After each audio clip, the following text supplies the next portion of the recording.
NBC Sports welcomes you to Tiger Stadium in Detroit for Game 4 of the World Series. If you've been with us through any of the first 3 games, you've seen our look back at the first World Series played in 1903. Now here's a kaleidoscopic view of some of what's happened since then.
All right, I don't know about you, but I blinked and missed the 1940s. Now back to the present. Game 4 of the series. Tigers in front 2-1. An overcast day in Detroit. The lights are on at Tiger Stadium. The temperature is 59 degrees. Detroit goes with Jack Morris, who went the distance in winning Game 1. He's 2-0 in postseason play.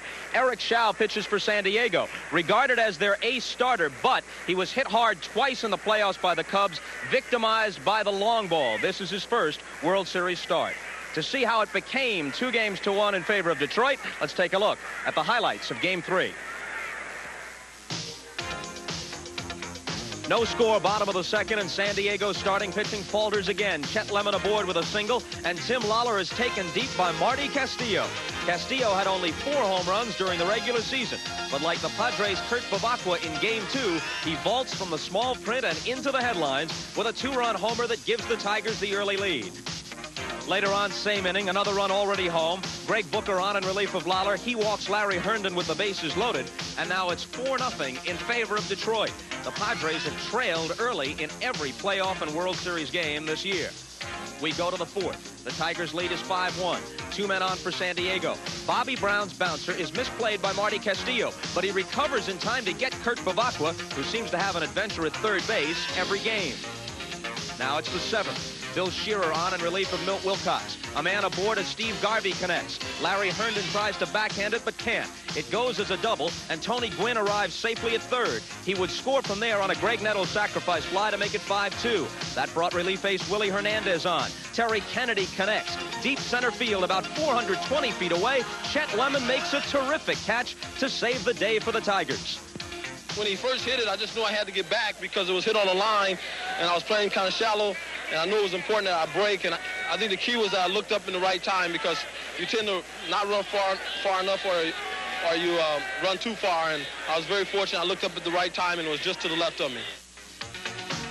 2 outs now on the top of the 9th, and Hernandez looking to finish it. Garvey again at the plate, lofts one into shallow center.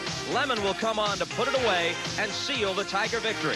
Afterwards, Castillo talked with me. That was the most awesome feeling my whole life. As soon as I hit it, I knew it was a home run, you know, but a lot of things go through your head. I was thinking of my wife, who's due any minute, and I go, well, there's one for the baby. I just hope I didn't put her into labor by doing that. I checked with Marty a moment ago. No baby yet. Stay with us. Len Berman talks with Padre manager Dick Williams as the pregame show continues. The World Series pregame show is brought to you by Campbell's. Stir up the Campbell's. Soup is good food. And by Gatorade Thirst Quencher. Gatorade is thirst aid for that deep down body thirst. Hi, Sheriff. What's good? The soup. I don't eat much soup anymore. It's good for you. This ad says Campbell's vegetable beef soup's a real good source of vitamin A. That's important. And another thing. What? It tastes good. Ma'am, I'll have a bowl of that Campbell soup, please. Kid. Huh? Eat carefully. Yes, sir. Campbell's soup is good food. Wake up to a new day with the morning sun. Get the spirit of adventure a man should have on. Stetson cologne, Stetson fits. Comfortable and daring for the rugged soul. Masculine and sharing, confident and bold.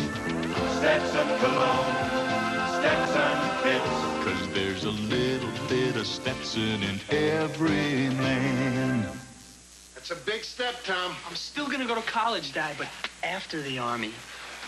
I thought you wanted to be an electrical engineer. I'll be learning about electronics, and I can qualify for the Army College Fund. If you qualify, the Army College Fund will help you accumulate as much as $20,100 for tuition. So you're going to be a soldier?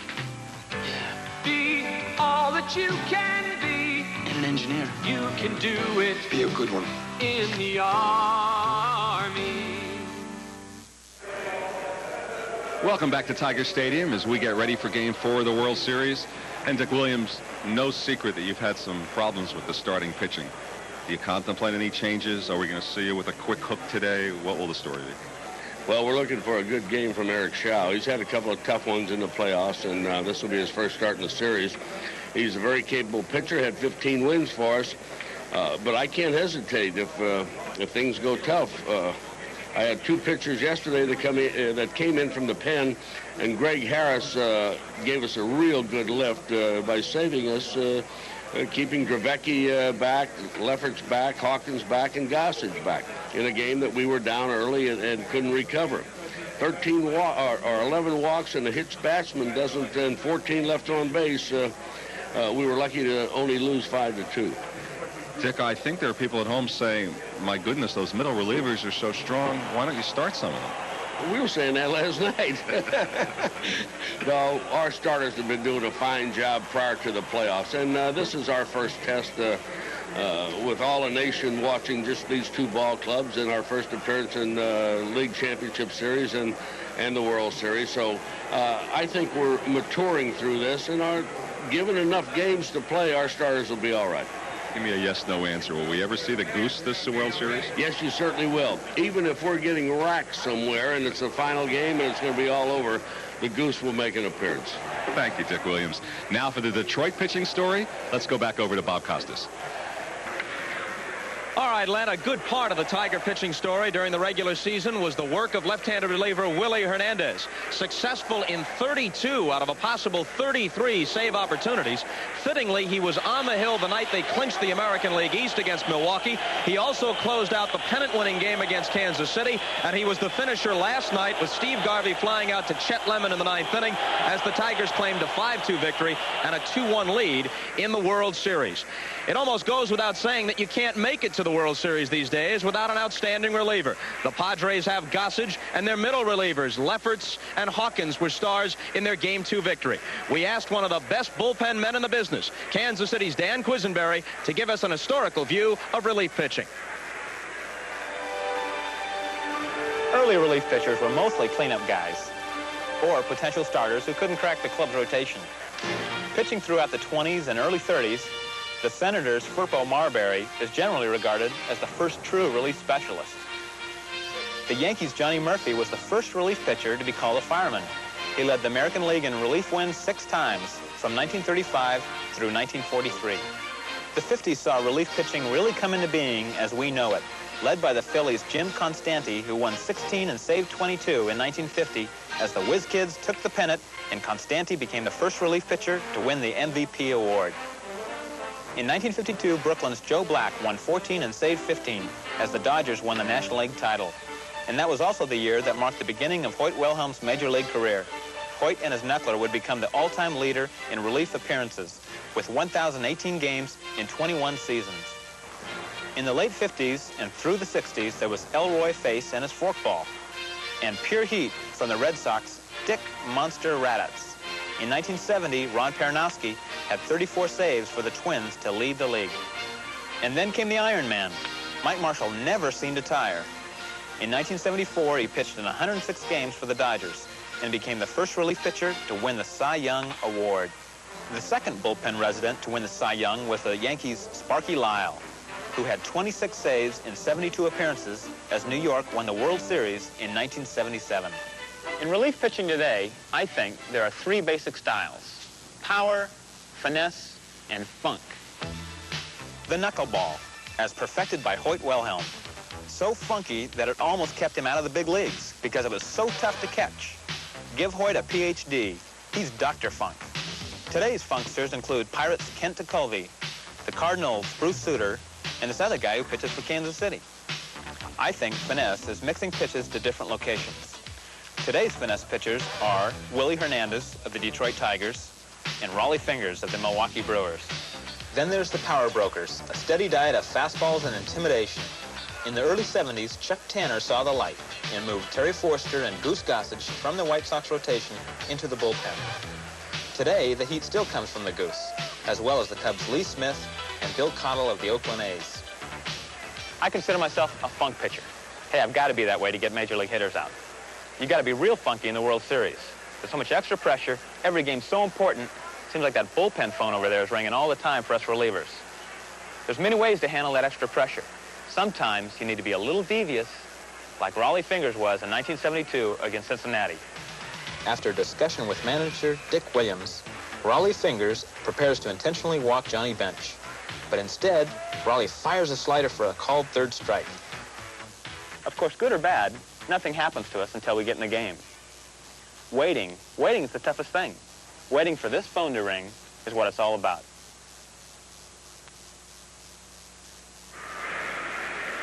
And the quiz has answered that call about as well as anybody in history. 45 saves last year, 44 this time around for Kansas City. Now, if you've been with us throughout the summer on our Game of the Week telecast, you're familiar with the Gatorade Super Slam. It started out with the top 16 home run hitters in each league paired against one another in a kind of home run derby. When we reached the finals today at Tiger Stadium, the likes of Armas, Winfield, Schmidt, and Murphy had all fallen by the wayside. It was Greg Luzinski of the White Sox representing the American League, Jeff Leonard of the Giants as the National League champion. Luzinski won it 4 home runs to 3. You'll see him here picking up the winner's check. He's $50,000 richer. There he is with his batting practice pitcher, the man who served him up, Art Kushner. Now stay with us. Our pregame show will continue from Detroit in just a moment.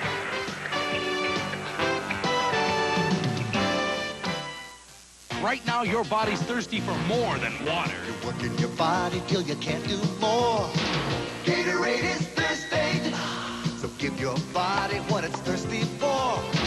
Gatorade is thirsty for that deep down body thirst. When you exercise, you lose potassium, fluids, minerals. Gatorade helps put them back fast. It's no ordinary thirst quencher. Gatorade is thirsty for that deep down body thirst. Morning, Miss Stevens. Good morning. Mr. Lewis. After you buy IBM equipment for your business, we don't stop trying to make it even better. And if we make an engineering change, as part of our maintenance agreement, an IBM service representative will stop by and make the change. You ask it. Good as new? Better than new. Our service representatives don't just keep your machines running. They make your machines run better. He said it was better than new. Think he can fix a 53 Studebaker? IBM. The incredible Boza Edwards, an inside boxer whose experience in phone booth warfare has led him to this showdown with Charlie Choo Choo Brown. Plus, Barry McGuigan, described as supremely confident and sensationally brilliant, battles Felipe Orozco, a Sports World doubleheader. Title shots are on the line. Next.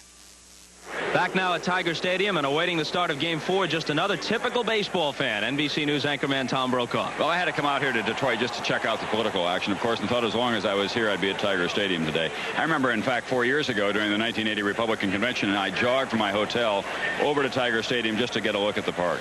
You grew up in South Dakota as a fan, oddly enough, of Jackie Robinson and the Brooklyn Dodgers. Yeah, radio carried all the way to South Dakota in those days, and I affected that pigeon-toed stance, played second base, and there all the similarity ended. He was a baseball player. They described me bad glove, but no hit. You once made a pilgrimage to that holy spot, Ebbets Field. I did. The last summer that the Dodgers were in New York, I found my way all the way there, got on a subway in Midtown Manhattan, out to Brooklyn for the game, terrified but absolutely elated. It's a spiritual experience in many ways. You and I feel exactly the same way about the game. I have carried this Mickey Mantle baseball card in my wallet since I was 12. Mickey Mantle, the guy who used to kill us every summer. Thank you, Tom Brokaw. Enjoy the game. Thanks, Bob. Let's go over now to Len Berman. Thank you, Bob. I carry pictures of Vin and Joe with me. What makes an old ballpark such as Tiger Stadium so appealing are all the angles. The new parks are all symmetrical, not this one. And that creates some very interesting points of view. You've seen the wave from a distance.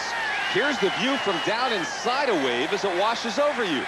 This is what you'd see if you were sitting directly behind the left field foul pole. Now here's the view from dead away center field. I mean dead away. Here's the view from left center, when you have to look to the left to see center. And in some places there's no view of the ball game at all, but you can still hear it pretty well. It sounds like there's a ball game going on. Yeah, we usually listen to it on the radio, but they said we had to unplug them tonight because there was a blackout. It was blacking out half the stadium or something like that. Your little radio at the hot dog stand, huh? Right? No little radio tonight. And how's this view up from a famous landing pad? This is the view from where Reggie hit his famous All-Star Game home run. Except we can't find the ball up here anywhere. But we did find the ball that Marty Castillo hit for a homer last night after it dropped down from the upper deck. And here it is. There it is. That's the game winner for the night, folks. I'll give you $5 for it. Never. I'll give you $5 and an NBC Sports hat. Never. Obviously, if he won't accept an NBC Sports hat, the ball must be priceless. Okay, Bob.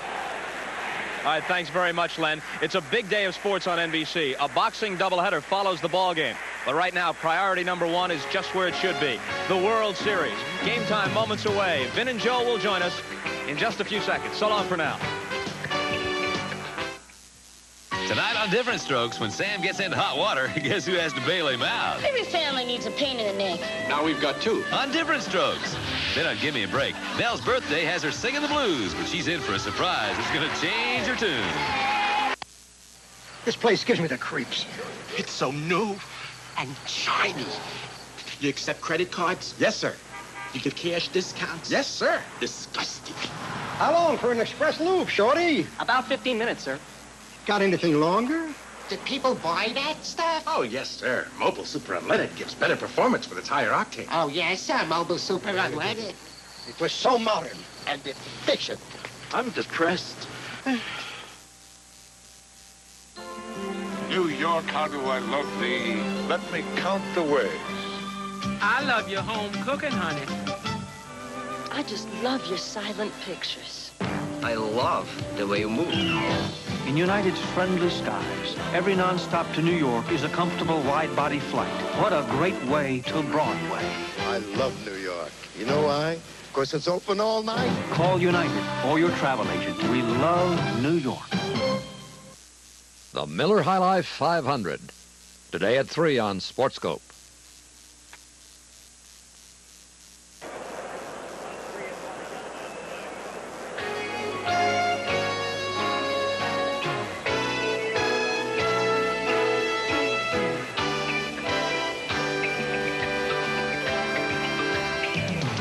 NBC Sports presents the 1984 World Series. Today, Game 4, the San Diego Padres versus the Detroit Tigers. Brought to you by Atra from Gillette, the essence of shaving. By Manville. Manville quality products make your house a home. By Light Beer from Miller, an official beer sponsor of Major League Baseball. And by Ford and your Ford dealer. Have you driven a Ford lately? Detroit, Michigan is the host city, and Tiger Stadium is the ballpark as we await the start of Game 4 of the 1984 World Series. Hi, everybody. I'm Vin Scully, along with Joe Garagiola. And Joe, for San Diego, without a doubt, their problem is to get over the bad taste of last night's game. Absolutely. They need one guy to pick them up and just simply carry them and say, hey, this is the way we got here. Here's the way we play, and just show them. Wiggins has come closest, but they really need somebody to pick them up. And that somebody would be Eric Schau. You have to keep in mind that no Padre pitcher has gone more than 5, with the exception of Ed Whitson, who went 8 innings in Game 3 against the Chicago Cubs. On the other side of the coin, Detroit goes with their ace, Jack Morris. And they feel if Jack Morris can shut them down today, that they'll close it out tomorrow. But I would like to add that Terry Kennedy, I think, said it best for the Padres. He said, look, we go by the workman's ethic. We do our best, and there's always tomorrow. It wasn't much yesterday, but here we are. Well, they are, needless to say, running out of tomorrows. And with that thought in mind, let's go for the introduction of our national anthem to public address announcer John Bell. Ladies and gentlemen, the colors today are being presented by a joint color guard of United States and Canadian Armed Forces. We ask that you rise to honor America now as Detroit's own Robert Taylor, backed by the Detroit Symphony Orchestra under the direction of Kenneth Jean, sings our national anthem.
What a magnificent performance, the Detroit Symphony Orchestra. Bob Taylor singing our anthem.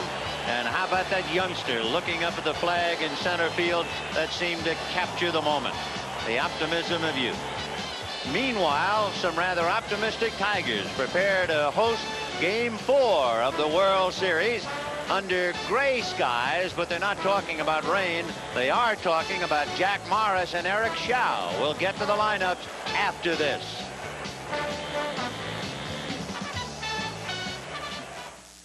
Now Washington's better. Way better. Nashville's better. Far better. Los Angeles is better. Really better. Now Holiday Inn is a better place to be. Almost every 7 days, a brand new Holiday Inn hotel opens in the locations you want the most. Better hotels in the best locations. That's why we're #1. We're #1, worldwide host. First with what you want the most. Call 800-HOLIDAY. Holiday Inn is a better place to be. The American people have a very clear choice this year about their economic future. And it's a very simple choice. between our opponents' old policies and our new policies. When you hear their prescription for the economy, higher taxes, bigger government, and sure to follow high inflation, it makes you wonder if they remember how things used to be. There's a better life ahead, but only if we look ahead. President Reagan. Leadership that's working. This is Randy Jones in downtown San Diego for Light Beer from Miller. And I'm telling you, these Padres fans are really fired up. Hey, anything you fans want to tell those folks down in Detroit? Life tastes great! Life tastes great! Let's take it down to Norm Cash in Detroit. Hey, Randy, see these Tiger fans? They might have something to say about that. Life, Philly! Life, Philly! Tastes great! Philly! Tastes great! Philly! Tastes great! Philly!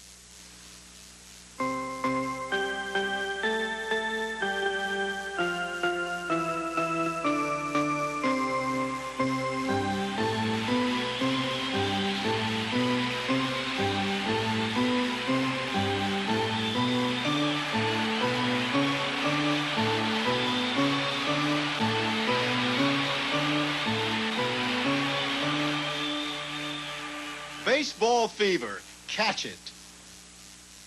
The preceding message was furnished by Major League Baseball. Ladies and gentlemen, we draw your attention to the commissioner's box at the home plate area for today's ceremonial first pitch. Two men prominent in their respective fields are involved today. The baseball is in the hands of Dr. Benjamin Hooks, who for the past 20 years has been pastor of the Mount Moriah Baptist Church here in Detroit.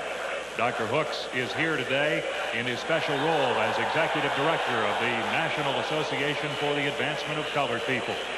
And baseball salutes this outstanding organization, which this year is celebrating its 75th anniversary.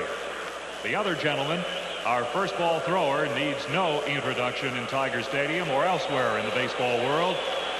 He's the great Tiger right fielder, Hall of Famer, and a great citizen, Mr. Al Kaline. Dr. Hooks and Mr. Kaline, the spotlight is yours.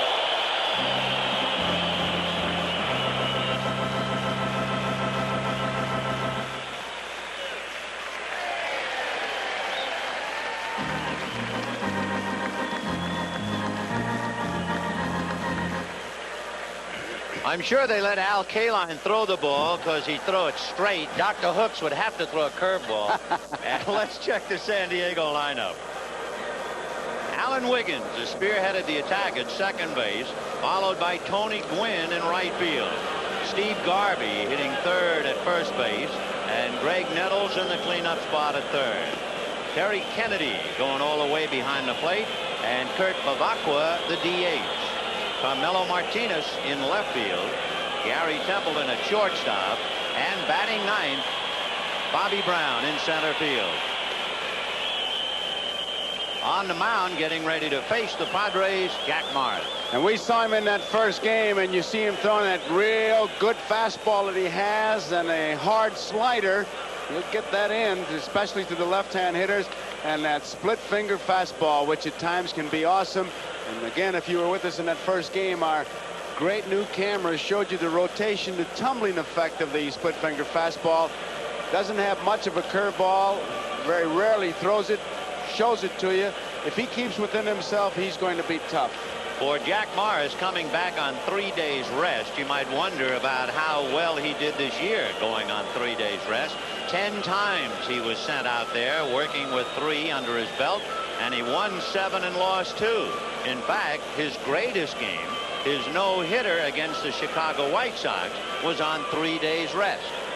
And might add that he's an outstanding fielder. We saw him make a great bunt play, so he helps himself. One thing about Jack Morris, and we'll take a look at his delivery in slow motion. Here it comes, the thing, and there's that rotation. Might just add too, Vin, as we look at Morris, the San Diego club pretty loose on the bench. There's the grip of that split finger. It really isn't like a forkball where you got it way down, and it's just a comfortable split of the fingers, and you use that fastball motion, and that's what's the deceiving thing and the key to that pitch. What will be very interesting now as Alan Wiggins steps in. If Wiggins gets on base, the Padres need a fire, and of course he is just the man to do it. And the opposition does like to run on Morris. The bunt goes right back to Jack, and he takes care of it.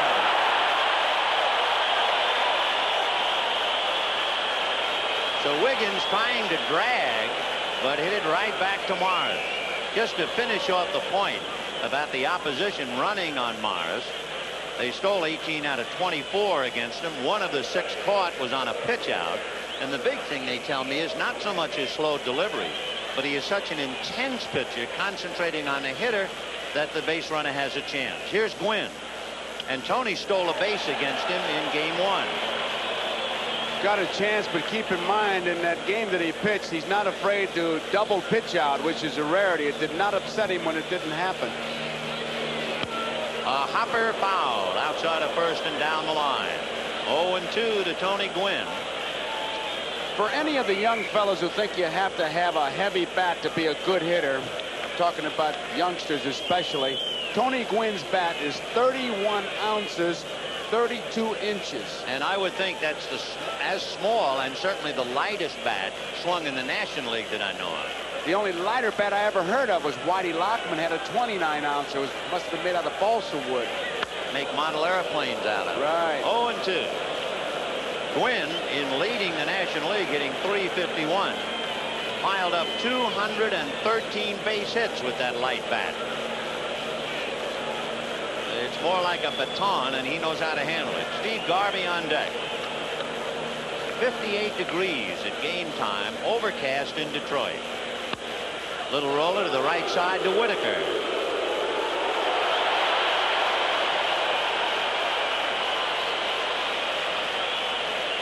We had 51,970 last night, and we would certainly assume about that number today. And here comes Garvey.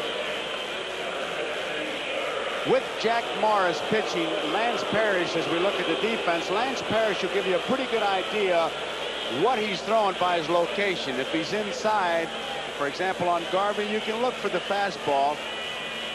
And if he's the outside part of the plate, that's split finger. And he's a little outside, just a tad. At least he was leaning that way. That's what he does, and he waits to the last minute. Only way you might be able to help your hitter is if you picked it up from the bench and you had a pre-arranged signal. Garvey has been struggling in the series. 1-1. He only has 2 hits, a 167 average. And Steve, who is accustomed to great performances under great pressure, has had 1 RBI in his last 60 at-bats in World Series play, which is kind of a shock. Change missed, ball 2, 2-1.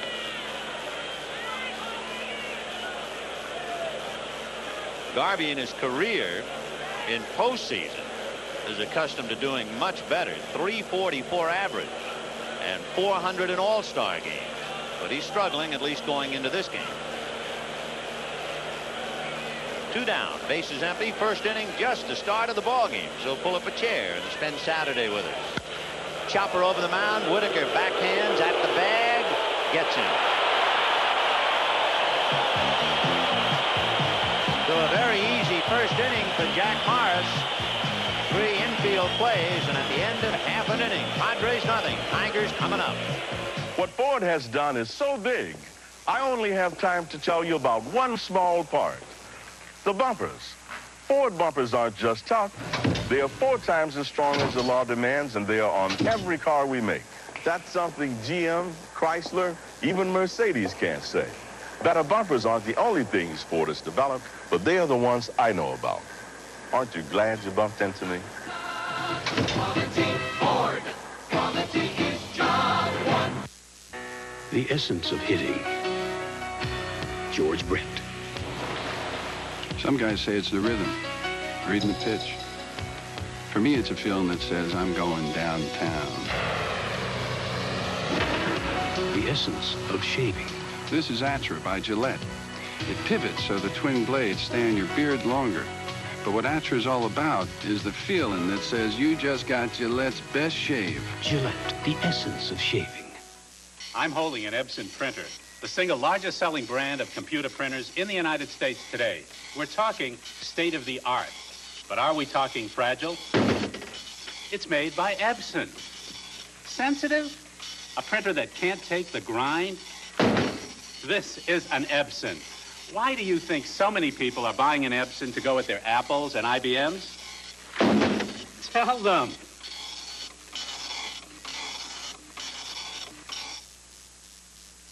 Tonight on Partners in Crime, it's a special 2-hour mystery movie. Well, let's go. Find out how Lonnie Anderson and Linda Carter became partners in crime tonight. Here's the way the Tigers stack up with Lou Whitaker at second base and Alan Trammell at shortstop, Kirk Gibson in right field, and Lance Parrish in the cleanup spot behind the plate. Darrell Evans at third base. The designated hitter is Johnny Grubb. The left fielder is Rupert Jones. Chet Lemon is in center, and another left-hand hitter, Dave Bergman, at first base. And to face that formidable challenge, Eric Show. And the one thing you can say for Show, it has not been a tough act to follow. That it hasn't, and when he's got his good stuff, you'll see a lot of ground ball outs. He has a fastball. He's got a change, a slider, and a slow curve. His location has been bad, causing him trouble. He has to pitch down. Terry Kennedy says he can tell whether he's going to have a good day on just 2 pitches. If he gets his fastball up and his slider, the outside part of the plate, it's going to be a long afternoon. Let me ask you something. We're so close to home plate. Why didn't you ask Kennedy to give us a sign? He could have said, hey, we got it. We got it. Lou Whitaker, Alan Trammell, and Kirk Gibson. Whitaker checks in and tries to be the spearhead. He led off the first 2 games with base hit. To show you the problem with San Diego starters, their earned run average in 8 postseason games is 8. That's a strike. Now that was a good sign because it was the fastball and he had it down in a good spot, low and outside. That's where he has to pitch. He has to pitch down. Show is extremely intelligent, also extremely sensitive. And there's a ground ball to Wiggins. Off balance throw, pulls Garvey off the bag.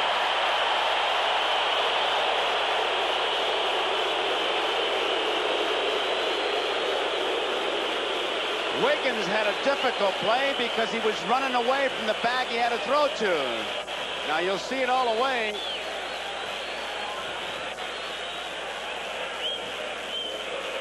It's called an error. Now you see Wiggins come in. He tries to make the play on the move and just can't make it. So Whitaker aboard on a break, and Alan Trammell a batter. To conclude the thought on Show's personality, there are those close to the San Diego scene that say his intelligence and sensitivity make it extremely difficult for him to pitch in a World Series game. Anybody would take 90 pounds of books to spring training, and that's what he did. You know, Wiggins tried to get a starter for San Diego with Whitaker on in the count of 1 ball. They could put a play on and take it right to San Diego. So here's Trammell now with Whitaker aboard. 2-0. Show, among other things, is a marvelous guitar player. In fact, I've heard him play Take Me Out to the Ball Game in jazz, and you can't realize how talented he is until you hear him do it.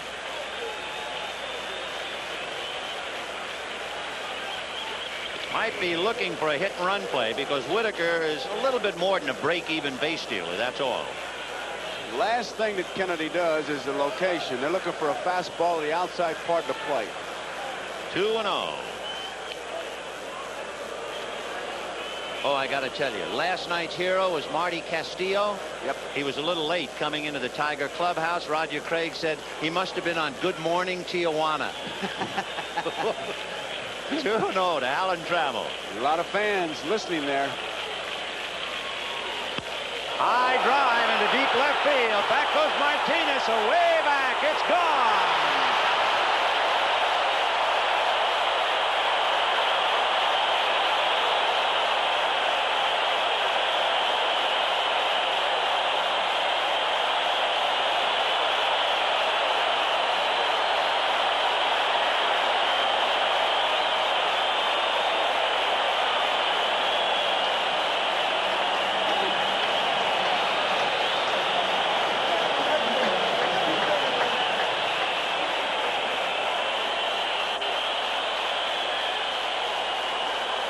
2 balls and no strikes, and that's a hitter's delight. 2 balls, no strikes, 3 balls and 1 strike, and carried even to 2 balls and 1 strike. That's when they like to hit. They can pick their pitch.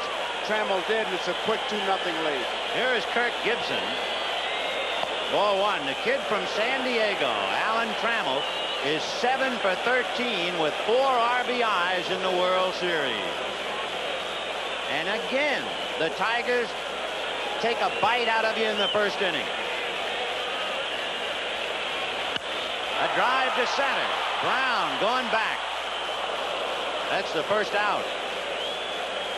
And he got the ball up to Trammell. He got the ball up to Gibson, and Kennedy's trying to get him to keep it down. Williams will have to make a quick move today because he's running out of time.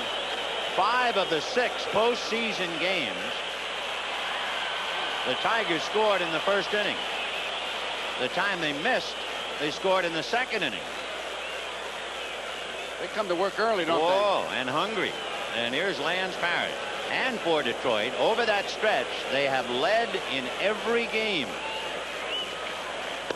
The Padres, in their postseason play, have been behind by the 5th inning in every game.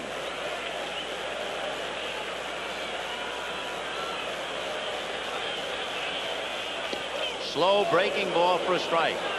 That's the spot right there. He threw 2 pitches in exactly the same spot. The fastball low outside, the curveball low outside. He's got to pitch down. Well, if he was a little tight at the start of the game, that home run should have let a little air out. Breaking ball hit to third, backing up Nettles. That makes the throw tough, but he has the luxury of Lance Parrish going down the line, so he could afford to back up. Vin, to just kind of put a caption on what you said, it gave me a thought that if he was tight, the home run could have loosened him up. Jim Cott, who was a pitcher for many, many years, he always said that a home run will break up the rally. It stops the momentum, and there is some truth to it. It's nice to put the number on the board, though. I love it. To me, I don't believe it. There is some truth, but I just soon stop the momentum. Yeah. Here's Darrell Evans. They have been very careful with D. He's walked 3 times. Of course, he had 16 home runs during the regular year. 2-0 in favor of Detroit in the first inning. Fastball missing. So in case you just tuned in, Whitaker chopped one up the middle. Tough play for Wiggins. He pulled Garvey off the bag. He was charged with an error. And Alan Trammell hit a 2-0 pitch in the seats. Now we have 2 out. Good sinker. Now you talk about him having to get down and stay down. That was the kind of pitch that got him to the big leagues. When he gets the ball up, it straightens out. It's no longer a fastball, it's a straight ball. And that's where, as they say, offensive history is made. Quote Dan Quisenberry, unquote. And a breaking ball. A little mean, but a little low. So he's fallen behind 3-1. That was a good piece Quisenberry did, too. Great. That was a great piece in the pregame show. 3-1 pitch. Foul tip. And it was a great idea by Steve Dance to do that study on relief pitching and the different categories. The power pitcher, the finesse pitcher, and the funky pitcher. I love that. 3-2. High, and I mean high, up on that gray wool. Let's see if it comes back. It's coming back to Kennedy. Marvelous play by Kennedy. He had that thing. That was a tough, tough play. 2 runs, 1 hit, 1 error, and at the end of an inning, the Tiger has roared again. 2-0. This is St. Andrews, America's oldest golf club. We're building a brand new community here. Yes, we want quality, so we chose textured Manville shingles. I think that rugged Manville look is great. And of course, in the attics and walls, there's Manville Gold fiberglass insulation. Plenty of it. For energy savings and extra comfort year-round. When you're building, it's nice to know you've got Manville quality shingles and Manville quality insulation. 2 fine products that make your house a home. How much of my assets should be in cash? How do I know when my investments are working for me? How can the investment that was right for my neighbor not be right for me? The more serious you are as an investor, the more questions you have to ask. So if you've been asking yourself these questions, talk with us and invest your time before you invest your money. Shearson Lehman American Express and the serious investor. Minds over money. Who has vibrant greens, brilliant blues, the crispest reds, an incredibly lifelike sound? Only RCA. Introducing Full Spectrum Television, the only full stereo TV to process 100% of the audio-video signal. All the color, all the sound, all the time. Bringing the magic of life right into your living room. Full stereo, full spectrum television, only from RCA. Technology that excites the senses. How old should your child be before you buy a computer? High school, when he's planning a career? Elementary school, when she can either fall behind or leap ahead? Or preschool, to give him a head start? When you buy is up to you. But Commodore makes the decision easier than any other computer. Because it's a 64, it's very powerful. Because it's Commodore, it's very affordable. This bird's eye view of Alan Trammell's home run that gave the Tigers the 2-0 lead might have brought a question to you as you watch it sail towards the left field upper deck. How many balls have been hit out of Tiger Stadium all told? 19 is the answer, but only 2 balls have ever been hit over the left field roof, and they were hit by 2 fellas you might expect to do it: Harmon Killebrew and Frank Howard. From past to present, Greg Nettles, Terry Kennedy, Kurt Bavacqua. 4-1. Nettles hitting .400 in the series. 2 for 5. I asked Templeton about his signs to Nettles, and he says that Nettles likes to know any pitch that's not the fastball. And that's what he's telling me. Yeah, that was a great study last night, watching the shortstop and third baseman whisper to each other, and then the shortstop and the second baseman on who's covering. Ground ball to the right side to Whitaker on the grass. That's his 3rd assist and 3 in a row. So Morris has that play down. The Padres playing Pepper with Whitaker, and the batter is Terry Kennedy.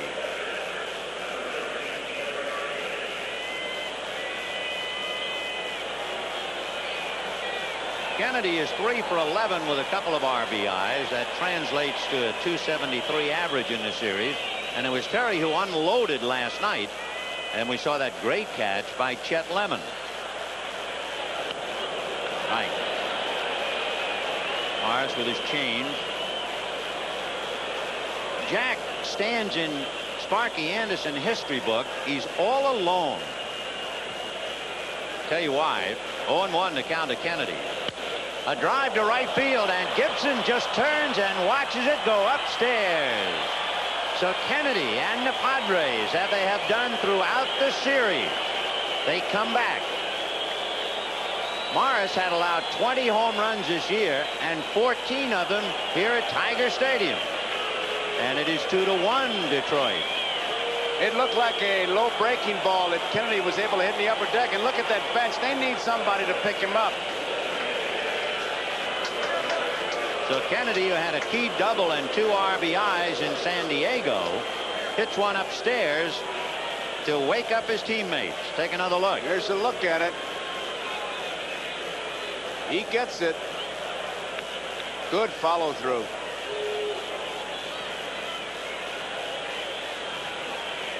The batter now is Kurt Bavacqua. 4-1. Jack Morris, when he pitched a complete game in Game 1 of the World Series, that's the only complete game turned in by a pitcher managed by Sparky Anderson in 26 World Series games. 2-0. 2-1 Detroit. Battle of home runs. Trammell with a man aboard, Kennedy with nobody on. Bavacqua was one of these hitters who he'll look for his pitch. He'll sit on a particular pitch, and if he gets it, he'll show you a pretty good swing. You know, it's an interesting thing with Bavacqua being the DH. Here's a 2-0 pitch. Strike. At the start of the series, we pointed out that in the previous 4 times in the World Series, the DH was used in the even years, 76, 8, 80, and 82. The team that had the highest DH batting average won the series. Ground ball down the left field line.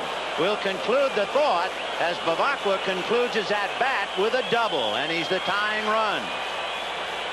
Bavacqua is now 6 for 12 as the designated hitter. The Tigers DH 1 for 11. They were playing him wide, not expecting him to pull that ball. He got a breaking ball, and he pulled it between the third baseman Castillo and the bag, or Evans rather, and the bag, and it's a two-base hit.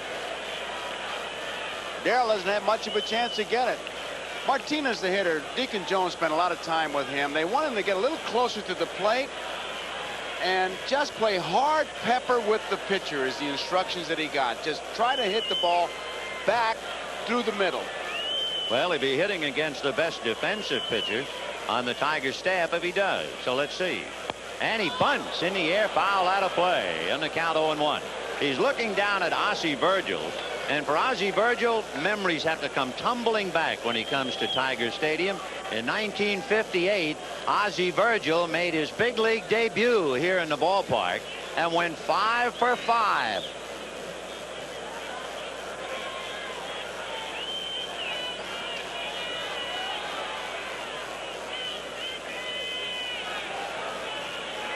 Oh, 0-1.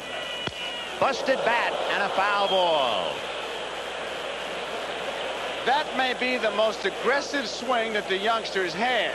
I mean, to get jammed like that and break it and how far it went, he finally went after it. And last night, if you remember, he's kind of feeling for the ball, which is the thing that Deacon Jones has been trying to get across to him. Swing that bat. Take a good cut. He went around on it, and they've been jamming him inside, and he's been just kind of feeling it.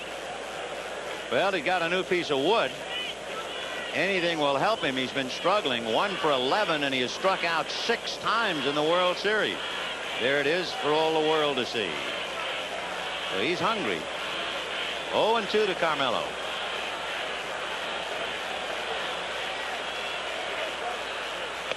To show you how tough things have been for Martinez, he's had only 1 hit to go to the outfield, and that was in the 2nd game of the league championship series. He used that fastball inside, and they've been just throwing a slow curve or an off-speed pitch to the outside part. 1-2. High drive, hooking down the left field line and going foul. He hit it hard enough and deep enough, but he hooked it. The difference in this youngster today is he is, at least at this time at bat, aggressive. He's not feeling for the ball, saying, I hope I hit it, I hope I don't strike out. And there is a difference. Yeah, once you get to be a reputation of a defensive hitter, you can see how what a struggle it is. And look what the Padres have been doing. They've really been defensive and non-productive. 1-2. Fastball fouled away. And as you said, he had a good hack at that. Well, he's hacking now. That's a good one to use. Before that, he was just almost a polite, I hope I don't hurt the ball. You don't want to kill the ball, as George Foster says. You do want to bruise it. 1 ball and 2 strikes to Carmelo Martinez. Bavacqua at second, the tying run with 1 out. It's 2-1 Tigers, top of the 2nd inning. Breaking ball got him on the inside corner. I'll say one thing, that was a mean deuce. That was nasty. And for one thing, he started it right at Martinez. They usually been starting it at the middle of the plate, but he starts it right at him. Here's the way it looked to Martinez. You can see it right at him. It caught the inside corner is what it did, but it almost, as I say, gives you the feeling it's going to hit you, and then it breaks over for the strike. He gave up on it, and it was nasty. Gary Templeton with 2 out. Ground ball to guess who? That's 4 assists in 2 innings for Whitaker. They leave Bavacqua. At the end of an inning and a half, the Tigers 2, the Padres 1, as Terry Kennedy goes back to work.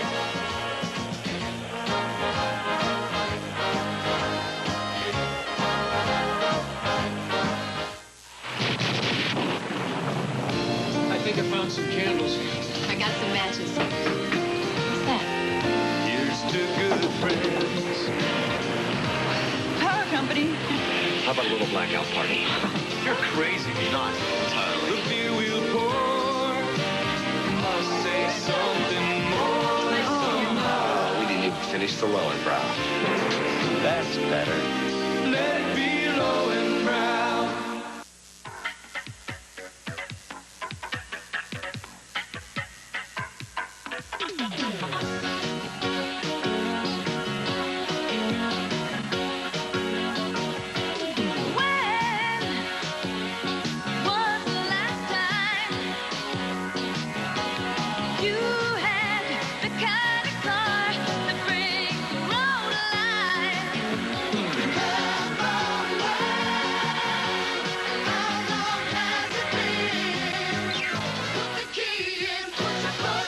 Let it go. Get that feeling again. Have you driven apart? Then you don't know what you're missing. Have you driven apart? Driven apart? Have you driven apart lately?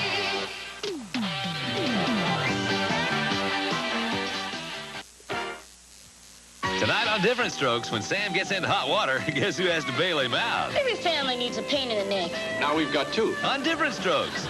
Then on Give Me a Break, Nell's birthday has her singing the blues, but she's in for a surprise. It's going to change her tune. On Give Me a Break. Tonight.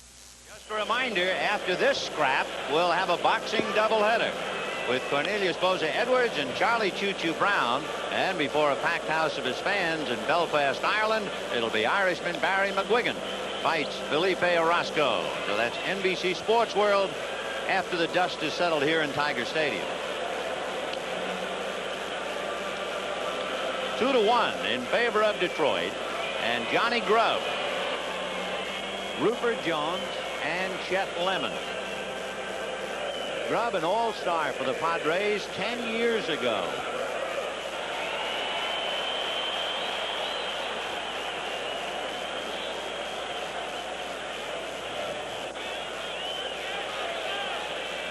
Talk about former Padres in Tiger uniforms. One of the interesting sidebars to the World Series is Sid Manji. That's a strike.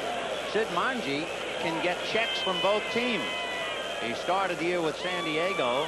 He finished up with Detroit, was not eligible for the World Series. Sid pitches batting practice, so he could get 2 checks. Ground ball smothered by Garvey, and he goes to the bag.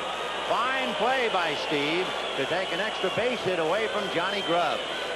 Speaking of checks, Luzinski in that home run hitting contest, he got about what, maybe 50. I was going to say maybe the winner's share, but I think the winner's share will be bigger than that. I think they were estimating 60. Oh, an easy play as far as Garvey's talent is concerned. He smothers it in good shape. What's the modern ball player's expression? He can pick it. Pick it. He just picked one. So Steve Garvey comes up with a good play to help Shaw. And now the batter, Rupert Jones, another ex-Padre. Foul ball. In fact, Rupert was in the opening day lineup a year ago. We were talking earlier about the 19 home runs hit out of Tiger Stadium. Rupert hit one out this year. It's quite a, well, it's 94 feet to the roof in right field. Breaking ball missed. Now that roof is 94 feet. The top of the light tower is 155 feet, and that's where Reggie hit one. The ground of the upper deck is just 34 feet. Slow curve on the corner. 1-2. He is spotting the ball well.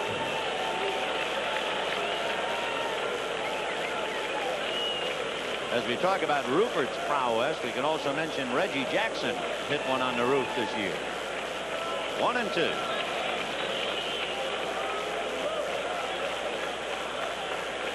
Two and two. Rupert's close friend is playing center field for the Padres. Rupert and his buddy Bobby Brown. They were teammates with the Yankees. They were both living in New Jersey. And they're still good buddies, except right now.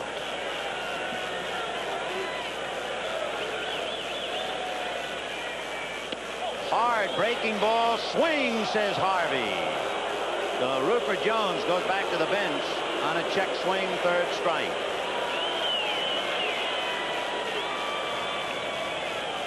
And the batter is Chet Lemon. The key word is intent. Oh, yes. Good call. I'd have to go along with Harvey. Well, here is certainly one of the heroes in last night's victory with his remarkable catch of the ball hit by Terry Kennedy. And he fouls it away. Let's take a look at that catch. It went like this.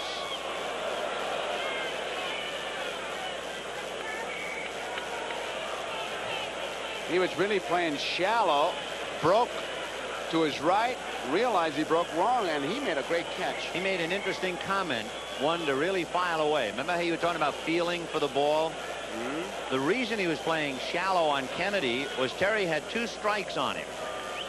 And Lemon said, according to our scouting report and watching him in the series, when Kennedy gets 2 strikes on him, he becomes an ultra defensive hitter. And I figured he would have a short stroke playing for a base hit. That's why I played him so shallow. Almost got burned. 0-2. Fouled away, or first out of play. Tigers 2, Padres 1, second inning. Trammell homered with a man aboard, Whitaker. And Kennedy homered with nobody on for the Padres.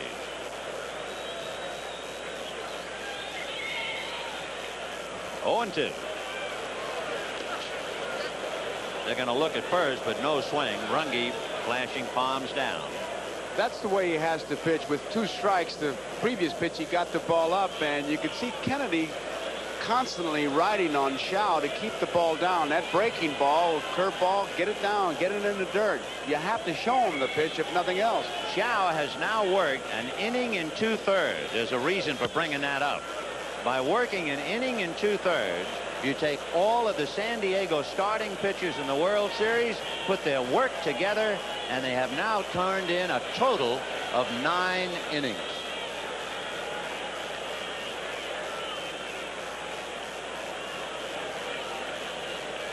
One and 2. There you see Ed Whitson, and he's still thinking about his early chase. Got him high fastball, and Lemon went after it. 2 strikeouts for Shaw, and at the end of 2, it's 2-1 in favor of Detroit. We'll be right back after these messages from your local station. A passion. The revenge. The epic love story A.D., the television event of 1985, coming on NBC. Only one major California bank doesn't impose a per-check charge on any personal checking account. Wells Fargo. No per-item charges, no confusing calculations, no end-of-the-month surprises on your statement. Unlimited access with no charge for any transaction. It's that simple. Wells Fargo checking. Service that won the West. Wells Fargo still delivers it. Do you know which of these oils gives you the best engine protection under the toughest driving conditions, sub-zero cold or blazing heat? This one, Mobil 1. Now, Mobil 1 and our other fine motor oils come in this easy pour, resealable plastic container. Mobil Motor Oil. Now it's easier to use than ever. The most talked about movie of the year is here. Once again, director Ken Russell breaks all the rules, as he did with Tommy and Altered States. Kathleen Turner goes beyond the heat of body heat and the sensitivity of Romancing the Stone. Anthony Perkins is menacing, a portrait of unforgettable power. Crimes of Passion, the most talked about movie of the year. Rated R. Coming soon. Check your local newspaper for showtimes. Sports for LA with Andy Lascano, 5:30 tonight. Today's game is brought to you by Epson Personal Computers, state-of-the-art simplicity, and by Wagner, the right tool for painting. We're moving to the 3rd inning with the Tigers leading the Padres 2-1. Bobby Brown, Alan Wiggins, and Tony Gwynn. And boy, there's got to be a lot of weight on Bobby Brown's shoulders. He is 0 for 14 in postseason play, 0 for 10 in the World Series. Takes a strike. Every time he comes up, there's a couple of men on base, except now. He's had 12 runners on base, and he has failed to advance 11 of the 12. The only time he advanced somebody, he hit into a force play and picked up an RBI. But what we're really doing is not pointing out Bobby Brown's inadequacies. We are pointing out the tremendous void because of the injury to Kevin McReynolds. Pretty hard to have a fella sit around on a bench all year and suddenly say, okay, now you play every inning of every game. Well, there's Kevin. They ask you to fill shoes, but nobody tells you what you're going to fill them with. I went through that with Walker Cooper when they traded him to the Giants. Ground ball backing up is Bergman. That means Morris has to make the play.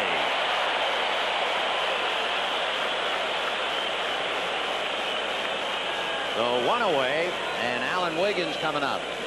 Just to carry it a step farther, they compare you to the guy, and you can only do what you can do. And, Right. and Bobby Brown's best days, he's not going to beat Kevin McReynolds. And I know they'd say to me, well, Walker Cooper did this. I said, hey, I can't do what Walker Cooper did.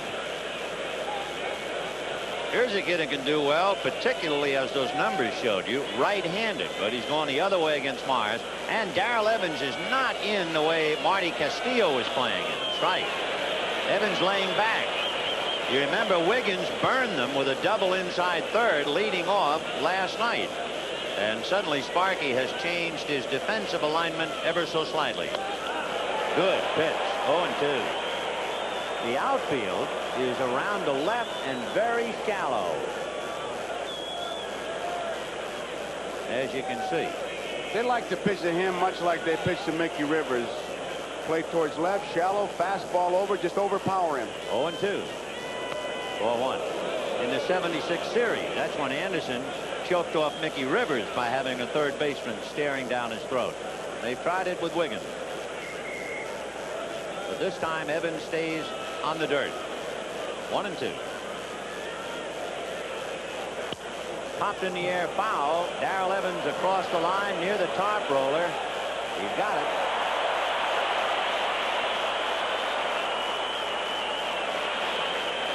You can see that these Tigers, they don't give up on a ball hit near the stands. They figure it's coming back. There's that split finger, the thing. Split finger fastball. It's got the fastball motion, but because you split the fingers, it comes tumbling at you. So 2 down here in the third inning. 2-1 Detroit. Tony Gwynn trying to time one, and he's successful. Boy, did Gwynn wait on that pitch. He started his swing, held it up, and still drove it into right field. And the batter will be Steve Garvey. We talked about his light bat. If there's such a thing as good bat control, you saw it right there. He just started his body, but the bat was back, and he was able to still pull that ball. Garvey has 2 hits in the series, a double and an RBI. And, of course, his durability and his consistency are 2 of his many strengths. Lance Parrish is always checking with Roger Craig, see if anything is on. Craig calls throws to first and pitch outs. And remember, Gwynn stole against Morris the first time they faced each other, and with 2 out, he might try to go here. He runs on his own. There is Roger Craig. You know, Roger has a scraped chin, a really severe-looking bruise. We wondered about it. Ground ball hit down to Trammell. He goes to Whitaker. That's it. For Roger Craig, who lives near San Diego, when the Tigers were there, he fell off his horse. But the Tigers are still in the saddle, leading the Padres 2-1. Wake up to a new day with the morning sun. Get the spirit of adventure a man should have on. Stetson cologne, Stetson fit. Comfortable and daring for the rugged soul. Masculine and sharing, confident and bold. Stetson cologne, Stetson fits. 'Cause there's a little bit of Stetson in every man. To compete takes more than speed alone. Introducing the Xerox 1048 Marathon Copier. It can be custom designed to meet all your copy needs. To reduce, collate, even staple. And it's the first mid-size copier that will automatically give you a 2-sided copy of a 2-sided original to beat the competition coming and going. To run your own marathon, call Team Xerox today. Welcome to Miller Time. Miller Time begins here, where Miller High Life waits for the finest ingredients to reach their golden best. Then we go beyond ingredients and use the finest brewing skills, making sure Miller High Life contains no additives and no preservatives. So come your Miller time, you get nothing but the fresh, smooth taste of just pure beer. Welcome to Miller High Life. Welcome to Miller Time. Monday, it's Family Ties Bloopers with Michael Gross. A practical joke on Cyndi Lauper and Joan Van Art. Plus, Bill Burr and proves animals just want to have fun, too. Monday. There's nothing particularly unusual looking at the press box, nor is there anything big deal about me waving my hand. The big deal is where we are here in relationship to down there, where home plate is. I always thought the closest booth was Old Ebbets Field. When they talk about being in the game, this is the place to be. But you better hang loose. Oh, I love it. I love it. I tell you, for me, I can't watch a game unless the ball is coming towards me. You know, the catcher's the only guy that the ball is coming towards you. Everybody else, the ball is going out. I don't mind it coming towards the catcher. It bothers me when it's coming towards us. You don't trust my hands? Not when I tried to shake hands with you and it felt like I put my hands in a bag full of peanuts. No, no. They're not that bad. No, they're not. They're hands of a pianist. Well, I do love that story, though, when they talked about Joe Sugden and Gabby Street shaking hands and taking a plumber 10 minutes to get them apart. Well, here's Dave Bergman to start it off. Lou Whitaker and Al Trammell to follow. Ball one. Bergman hasn't had much of a chance to swing the bat. He's used mainly as a defensive replacement. He's 0 for 2. 1 ball, no strikes to Dave. Ball 2. Sparky Anderson calls it the greatest at-bat he ever saw. That was a night here in Detroit. Bergman came up. Tigers were down by a couple against Toronto. Bergman seemed like he was up there for an eternity and fouled off 13 pitches and then hit the home run to win the game. Did you ever know a ball player in your heart who could actually foul a ball off at will? 2 of them, Harry Walker and Luke Appling. Okay, I've heard about Appling. 3-1. It seems virtually impossible that a man can say, I'm going to foul that off. Shaw behind again. Harry Walker could stand up there and just foul him off, foul him off, foul him off. We'll be talking to Harry Walker tomorrow about World Series and unsung heroes. 3-1. Ground ball down. Oh, nice hop for Alan Wiggins. Friends, this telecast presented by authority of Major League Baseball may not be reproduced or retransmitted in any form without the express written consent of Major League Baseball. It's 2-1 Tigers. We're in the 3rd inning with 1 out. Whitaker hit a ball up the middle. Wiggins backhanded at the bag. His off-balance throw pulled Garvey off. They gave Wiggins an error, and then Trammell homered. Home run by Trammell, a line drive by Gibson. Everything else, ground balls at the foul ball, yes, but ground balls are strikeouts. Breaking ball, line to right, base hit. And Gwynn slips, and Whitaker on his way to second. He will make it.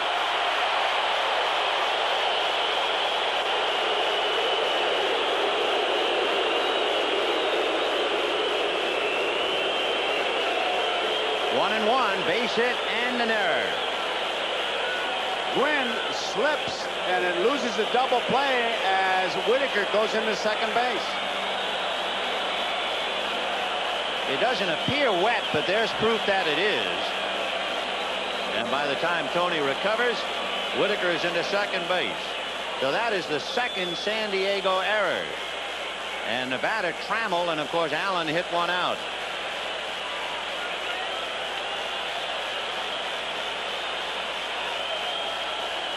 Wiggins bird dogging at second to cut down Whitaker's lead. There's a strike. 0-1. Remember, before Trammell homered, Shaw had fallen behind 2-0, and you just know he was saying to himself, I got to get ahead of him this time.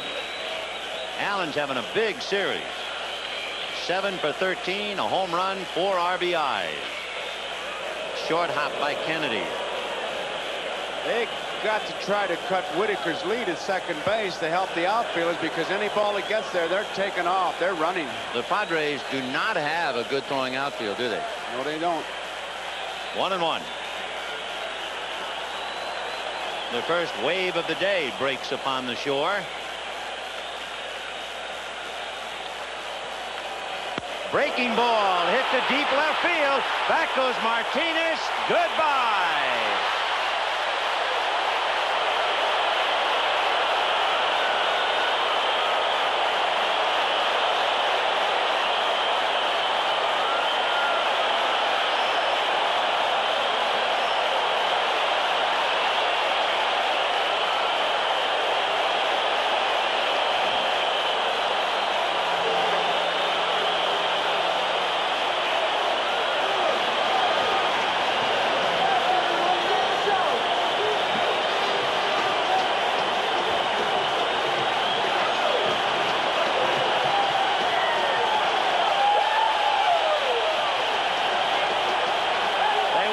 Take a curtain call. Here he comes.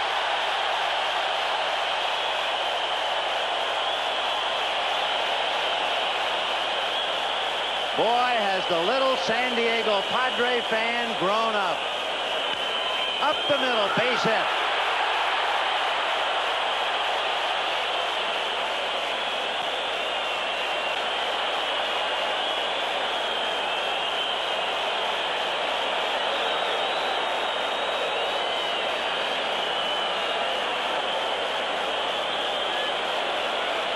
What's that line? Ask not for whom the bell tolls, it tolls for thee.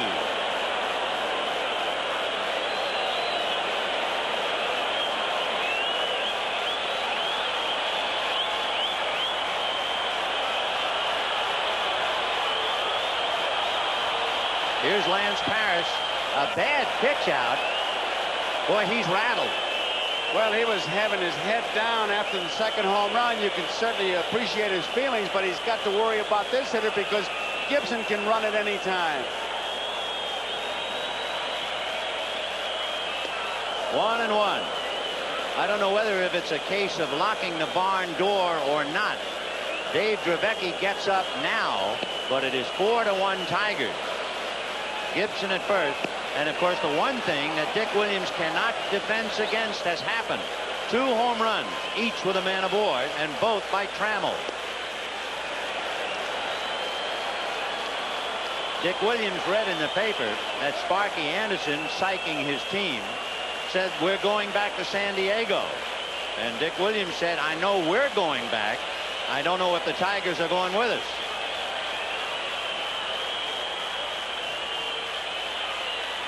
There goes Gibson. Hit and run, foul ball, and the count 2-2. Manager's delight, 2 balls and 1 strike. And Gibson, you could see before he started to go, he kind of leaned. And that's when, going to the other bench, Roger Craig, he looks for things like that, and he motions to throw over there. A base stealer, like any thief, before he's going to steal something, will make an unnatural move. Well, he's made a lot of them because he stole 29 this year. 2-2. Look at him digging that left foot as if he's going to push off. And there he goes. And it's fisted in the air to Garvey. And they call Gibson back to the bag. You were talking about that unnatural move. Gibson looked like a cat trying to bury something down there with his left foot. And he was digging in as if he had starting blocks. Look at this. But it's the straight up shot. There's a little movement in his hips. Yeah. I'm going to say something I wouldn't ordinarily say, that he tips off when he's running. You can watch him. There's a little move in his hips. Well, he did everything but dig a hole with a shovel. Well, he plants that pretty regularly. Oh. All right, we got 2 down. Gibson at first, and the batter is Darrell Evans. And now with 2 out, we'll see if he moves with a left-hand hitter, and Kennedy calls pitch out just to take a look. Now watch Gibson yourself, Ben. Now he'll plant his foot, the left foot, he'll plant it. He's planted. Now he's throwing over there. when he was going the last time, he not only planted, but he scraped maybe 4 or 5 times. That left foot was really in a starting block, but not now. 1-0 to Evans.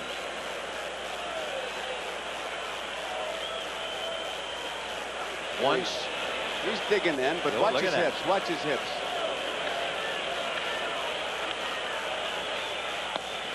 Two and 0. You got me watching hips. Rupert Jones, Kirk Gibson. I tell you, baseball is a game you never see. There's a little war going on constantly. Watching the ball is easy.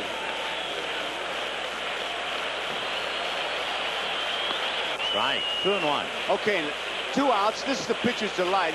A likely pitch to run. I'm not saying he is, but we can watch Gibson. Stay with me. We're all going to watch his All hips. right, let's see. And let's guess. All right. You tell me. All right.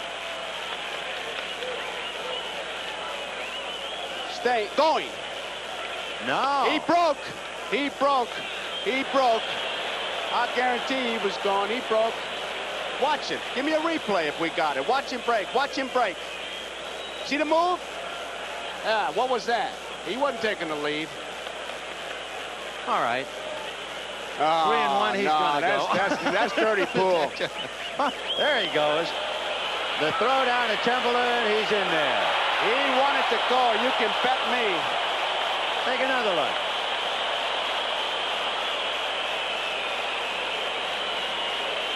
Right there. Right there. All right. Okay, Okay. now. He did the same thing on the pitch before. Exactly the same thing. Absolutely right. Now you tell me. You sound like my 7th grade nun. School's out. She wants to pass me in July. All right. Gibson steals second. What do I know about guys' hips? Ball 4 to Evans.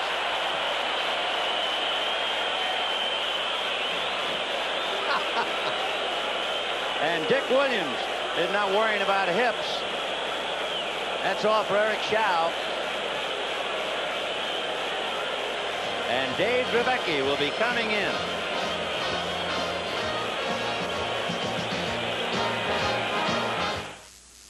Here's Nolan Ryan with the 10 winners of the 1985 Ford Mustang convertibles in the Gillette Watch and Win World Series sweepstakes. If you're holding a Gillette World Series sweepstakes ticket that matches a number on the screen, then you've won a 1985 Ford Mustang. Watch carefully and good luck. And here's the final number. Congratulations. Winners will be notified by mail.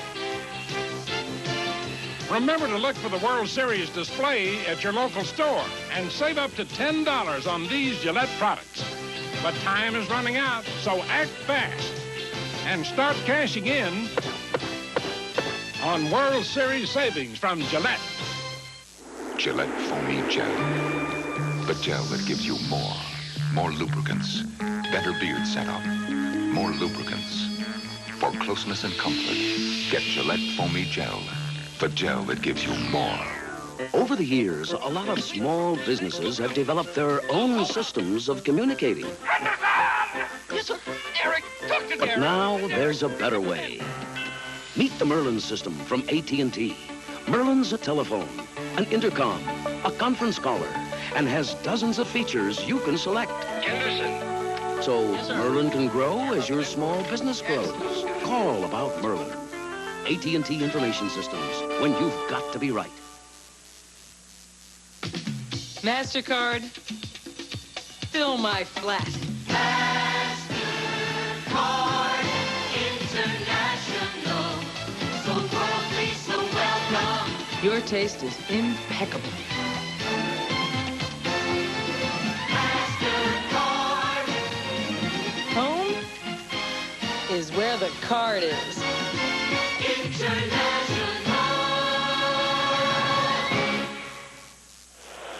Dave Drevecki picking up the pieces for Eric Schau. Runners at first and second with 2 down. And he'll be pitching to Barbaro Garbe, who is batting for the DH, Johnny Grubb. Not afraid to come inside to the right-hand hitters. If he's got his good stuff, you'll see some broken bats.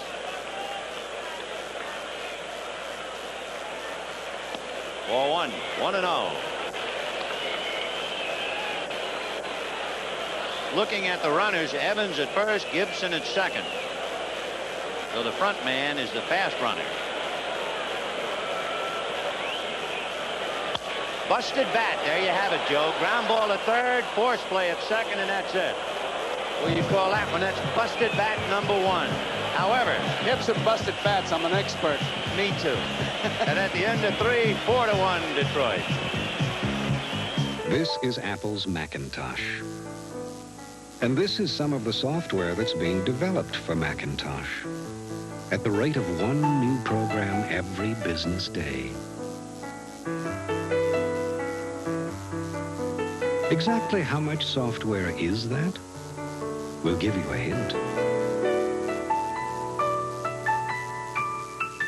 Macintosh, the computer for the rest of us. Some make greatness look simple, like the great Gretzky and Canon's new vision of photography, the inspiring T70. With the pure agility, the complete versatility of touch button control and 3 distinct program modes. Now, Canon makes it simple to handle any shot.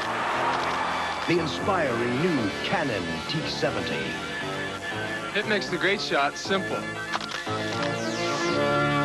Grow a beard, huh?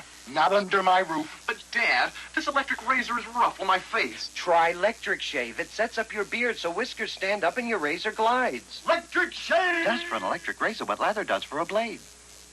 I don't like your face. Shaving irritates it. I need Ice Blue Aqua Velva. It turns red-hot razor burn to cool comfort, smooths your face. Smells great, too. There's something about an Ice Blue Aqua Velva man.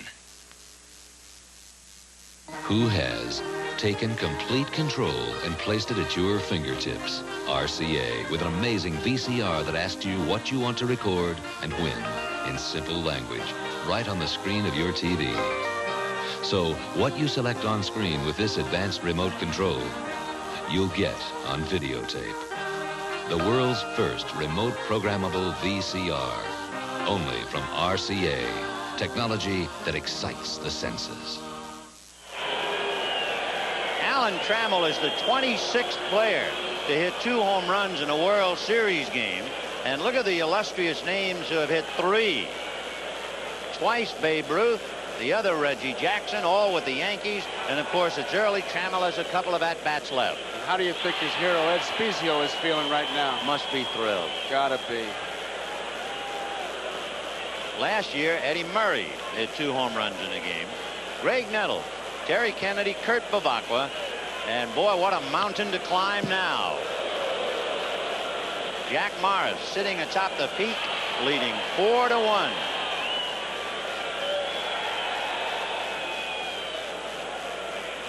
By the way, and they have certainly not asked me to do it, but I'm going to do it anyway. We've had some marvelous pictures today. Great camera work. And I really want to salute the cameraman, especially for this reason. 1-1. You know, it was a late game last night, a huge crowd in Detroit. Most of the fellas left the ballpark at 2 a.m. and had to leave the hotel at 5 a.m. to get back here for today's game. And they're doing a great job. 2-1. It was hard to tell the cameras from their red eyes. Oh. They looked like tally lights in their head. I mean, if they were really bearing down, they had about 2.5 hours sleep.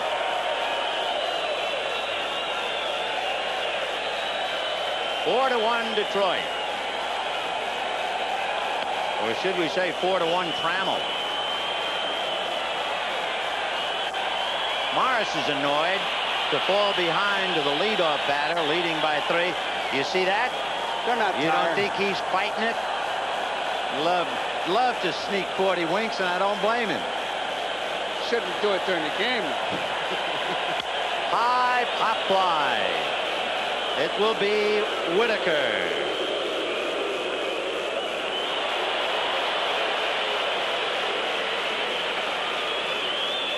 So 1 away in the 4th.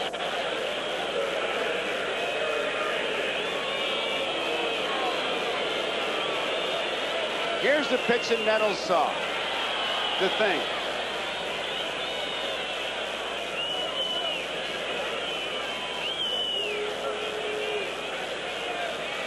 Here's Terry Kennedy. Ball one. Kennedy hit one upstairs in the second inning for a home run. It appeared to be just what the doctor ordered, but then Trammell came right back and wrote out his own prescription, and it's 4-1 Detroit.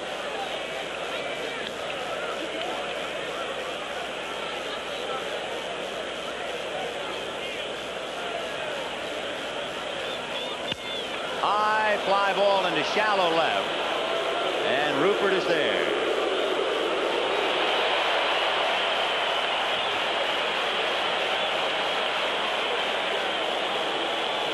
So Morris with 2 out in the 4th inning, pitching to Kurt Bavacqua.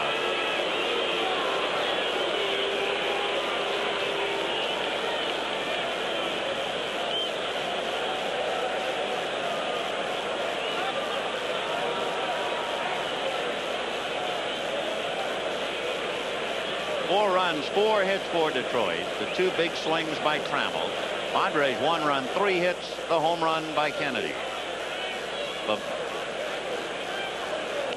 Fouled away.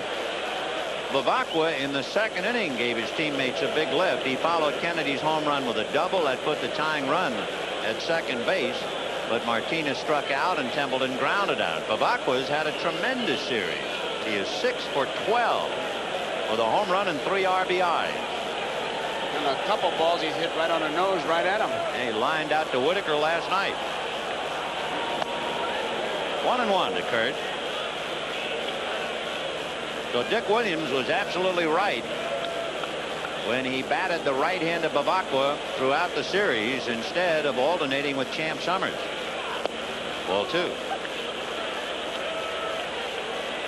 Morris looks a little unhappy. Well, that's the thing that Parrish talks about, that he has to try to keep from within himself. A pitcher like Morris, he's a tough competitor. I mean, he gets mad at himself, and you hear all kinds of stories about it. I never did mind that in a pitcher. He shouldn't be out there on an Easter egg hunt. He's trying to win a ball game. If he makes a bad pitch, he should get upset. 2-1. Ball 3. 3-1.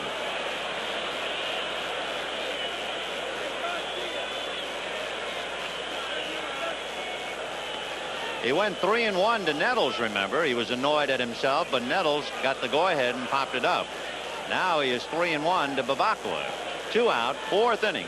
Tigers 4, Padres 1.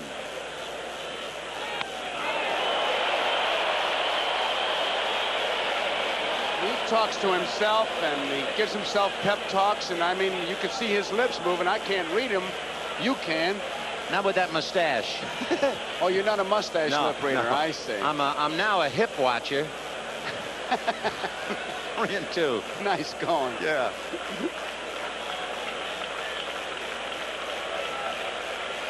Three and 2 to Bavacqua.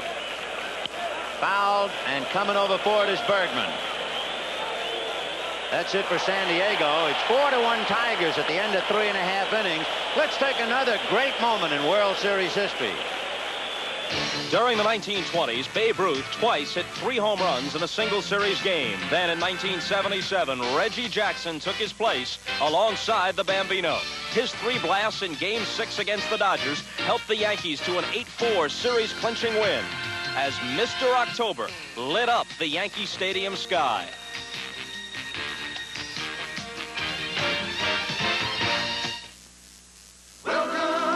You work day and night to give a parched land a drink of water. Now comes your time. Miller time. And Miller time means it's time for the best beer you can find. Miller High Life. Bring your thirsty self right here. The rich, smooth taste of Miller beer is what you have in mind. Welcome to Miller High Life. Welcome to Miller time. No other heat gun removes paint faster than the Wagner Power Stripper. The Power Stripper is faster on latex, faster on oil. The Power Stripper gives you 2 temperature settings and a range of tips to give you versatility few heat guns can match. The new Wagner Power Stripper. It's the perfect tool for taking paint off from the people who know so much about putting it on. Wagner, the right tool for painting. Want to build a super day? Then start with the one great taste that makes a super bowl of cereal. Kellogg's Corn Flakes. Just think of crispy golden flakes. Delicious, crunchy flakes of corn. So pure and simple, just can't wait. Low in sugar, loaded with vitamins and iron. So good for you, don't hesitate. For a super bowl of our most nutritious corn flakes ever. What a super bowl. Have yourself a super bowl. Kellogg's Corn Flakes. Super taste, super good. Kellogg's Corn Flakes. Look at you. You're not the same as you were yesterday. You're looking smarter, you're on the move, and going your own way. And JCPenney's changed with you. You're looking smarter than ever. When we made our pinstripe suit, we didn't overlook the details because we know you don't. From styling to stitching, tailored to succeed. The Stafford Collection. You're looking smarter than ever, JCPenney. Bottom of the fourth inning, and Larry Herndon hitting for Rupert Jones. He's 3 for 9 in the series, and he has hit well over 300 against left-hand pitching. 4-1 Detroit on 2 home runs, each with a man aboard by Alan Trammell. Fouled right into Kennedy's mask. Oh, did he take a lick then? That's why I always like those big heavy masks like he's wearing. We didn't have that little tail hanging down there, which is a great idea. Bill Bueller came up with that, didn't he, with the Dodgers? Steve Yeager, yeah. Great idea. 0-2 to Larry Herndon. Down he goes. Trevecchi's very deceptive. He usually spots the ball well. He keeps coming inside. If he doesn't rush, he's going to be a tough pitcher, and he's a determined young man. Youngstown, Ohio. George Schuber's hometown. You remember Shotgun? Oh, yeah. Well, Trevecchi is a hard nose, and he's got a chance to really be a good one. It's tough for him to be in there now with the ball club down 4-1. His job, like Greg Harris last night, is to hold that Tiger. Chet Lemon struck out in the second inning. Fisted foul, out of play. 0-1. 1 out, fourth inning. Tigers 4, Padres 1.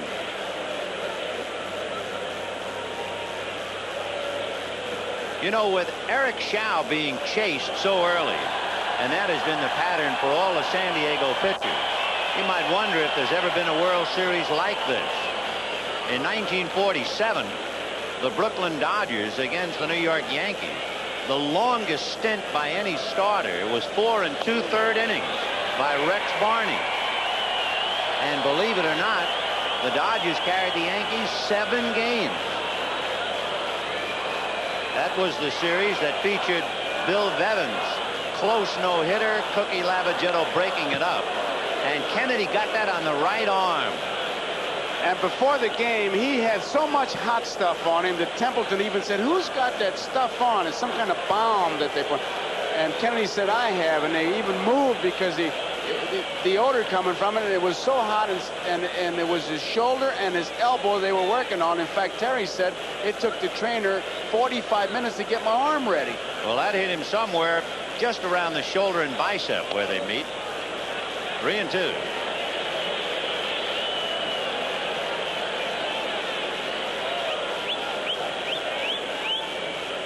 Fouled away.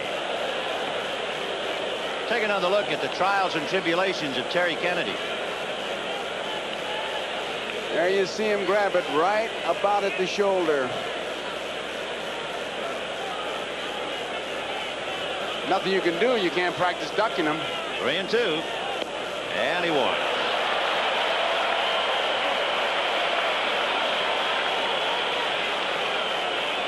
So Dave Trevecchi walks Chet Lemon, and that'll bring up Dave Bergman.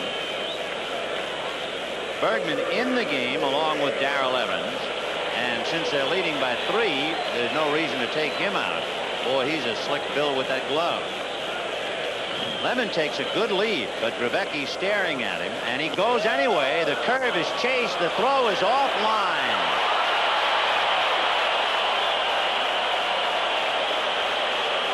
Boy, he dared him to come over there, and Trevecchi just looked at him and still went to the plate. I can't believe that. He had him read perfectly. He knew something about Trevecchi's move that said he's not going to throw over here. Terry was off balance when he threw it. He kind of threw a sailor, and going in head first, there was no chance to make the tag. He was not in good position to throw because the ball was way outside.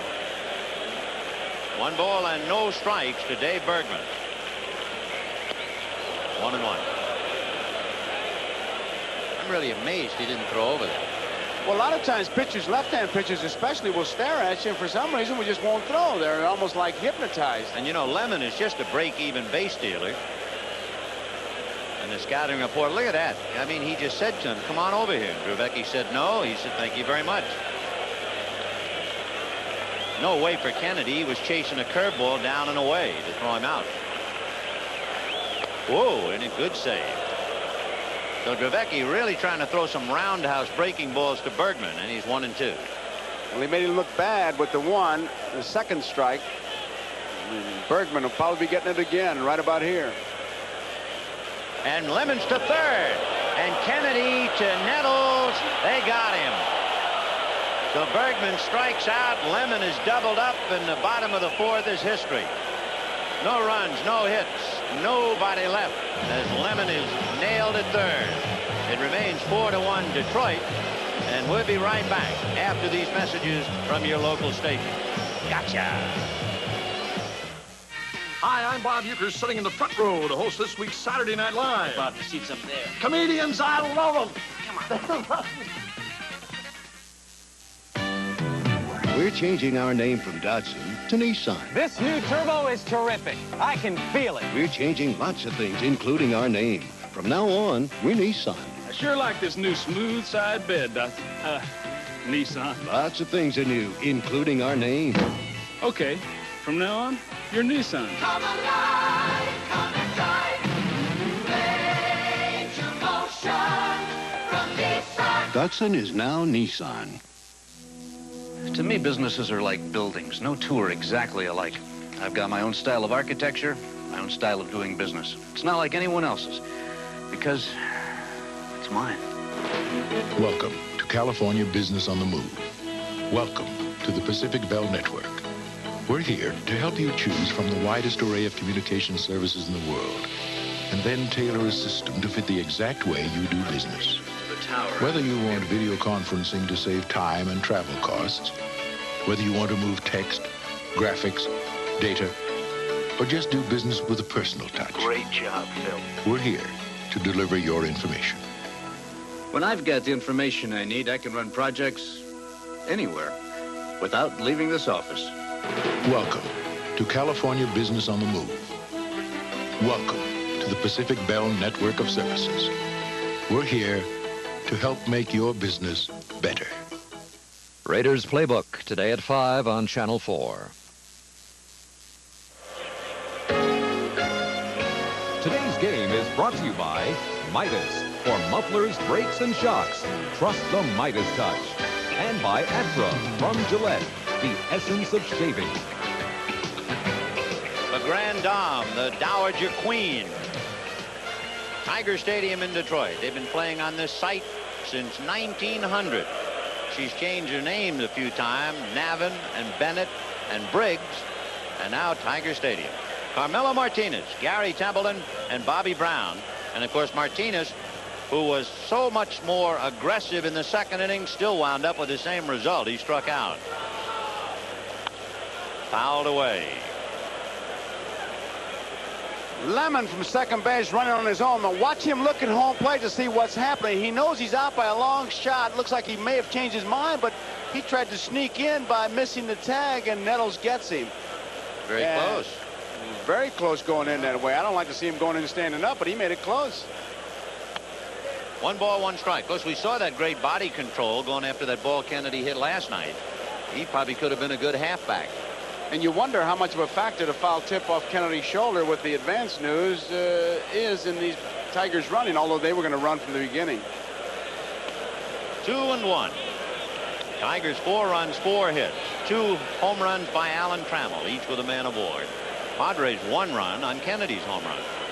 Jack Morris 119 along with Bert Blyleven, trying to win his second in the World Series.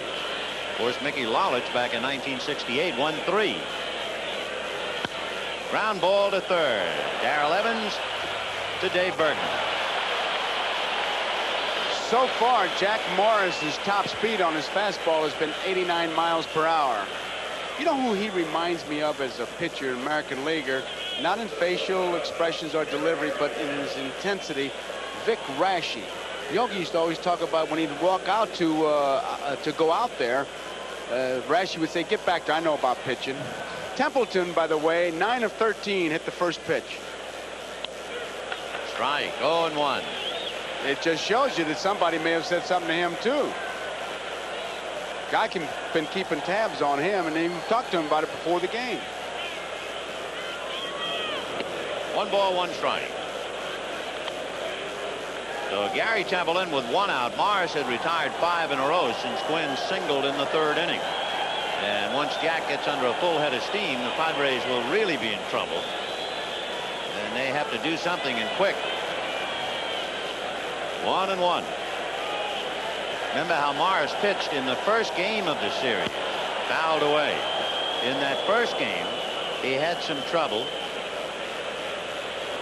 And then the last couple of innings, he wound up striking out 3 of the last 6 batters he faced, and he breezed in, striking out the side in the 6th inning, and he was just unbeatable after that.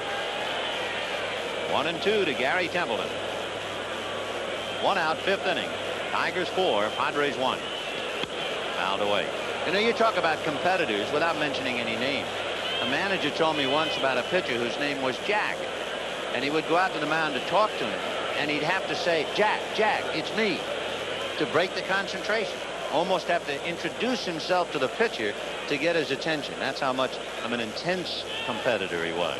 That's why many times you can't have complicated signs. They turn into zombies. 1-2.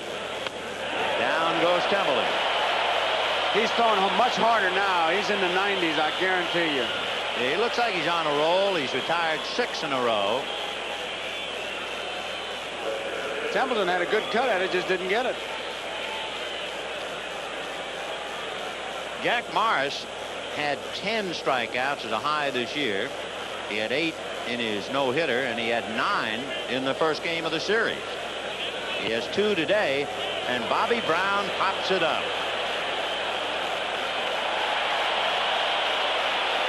Well, Alan Trammell is going to be coming up second in the bottom of the 5th inning, and he's already hit 2 out.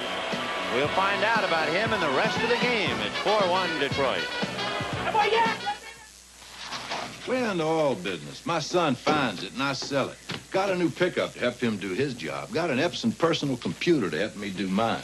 Now, I looked at the IBM PC, but my Epson runs more programs. And only Epson has this keyboard. See here? Keys in English, not computer ease. With one button, I can chart our production capacity. Or calculate our depletion allowance. I believe whatever it is you're looking for is out there in the ground, son.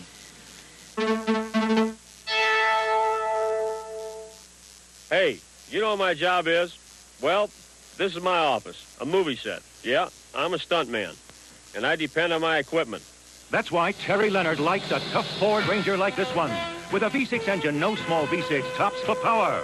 Tough twin I-beam suspension, a strong ladder-type frame, tough double-box walls, and the widest cab in its class. That's terrific, Terry! It's easy for my Ford Ranger and me. The best-built American trucks are built Ford Tough.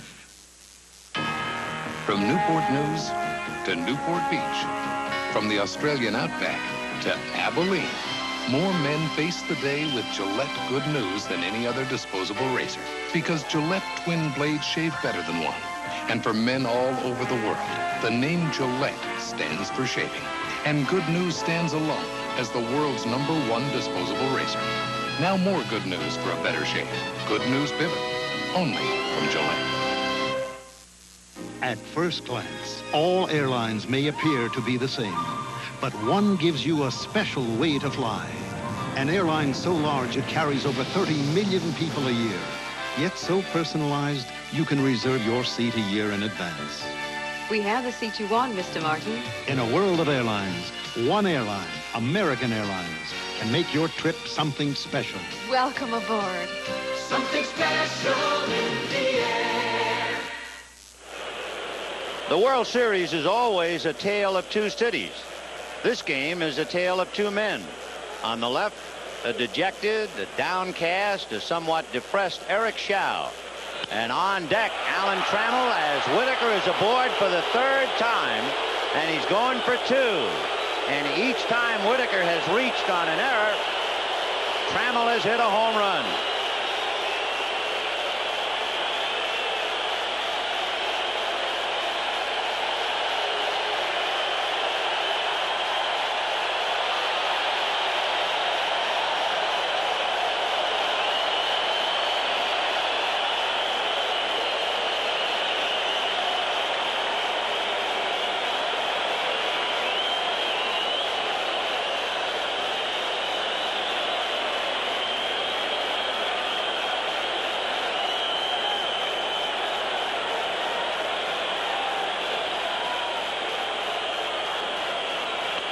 Strike. Whitaker was aboard on an error in the first inning, and Trammell homered. Whitaker singled and took second on an error in the third inning, and Trammell homered. And Whitaker has now doubled to open up the fifth.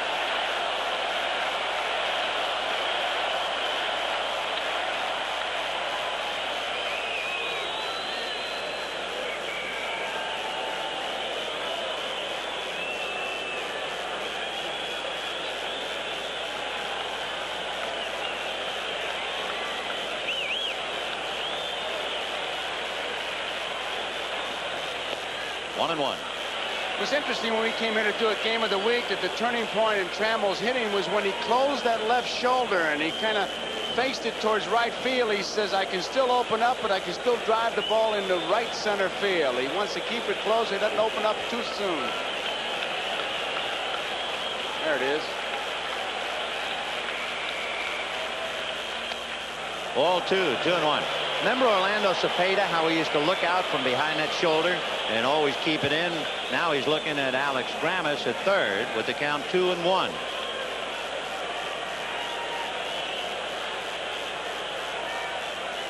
Bottom of the fifth inning, Tigers 4, Padres 1. Fouled away, 2-2. Case, question. 2 balls, 1 strike, Alan Trammell. You're leading by 3. You have a runner at second base and nobody out. What Trammell looking for to Grammas? Just to see if he's there. Hello, Alex. Hi, Alex. How's the family? There's no play. You look, and Alex was so serious in going through motion. Of course, it's a good habit to just look down there, and it's a good habit for the coach to answer. A lot of times they'll put on signs that mean, for example, he put on a squeeze sign right now, which is impossible, of course, since there's nobody on at third. 2-2. Little foul the other way. You see how Dravecki's able to jam these right-hand hitters, and one of the reasons, the big reason, is when I talk to these guys, they tell me that the rotation on his slider looks like a fastball. They think it's a fastball, and then it darts in, and he just jams them. Trammell has had to change the bat because he comes inside. Well, remember, the very first man he faced was Garbe in the third inning, and he broke his bat. And he has just chipped Trammell. And don't think you don't use that as a yardstick when you're playing. If the fella's got good stuff, he has a trademark, and that's his trademark, breaking bats. 2-2. An advanced man for Hillerick and Bradby as Dravecki turns it around.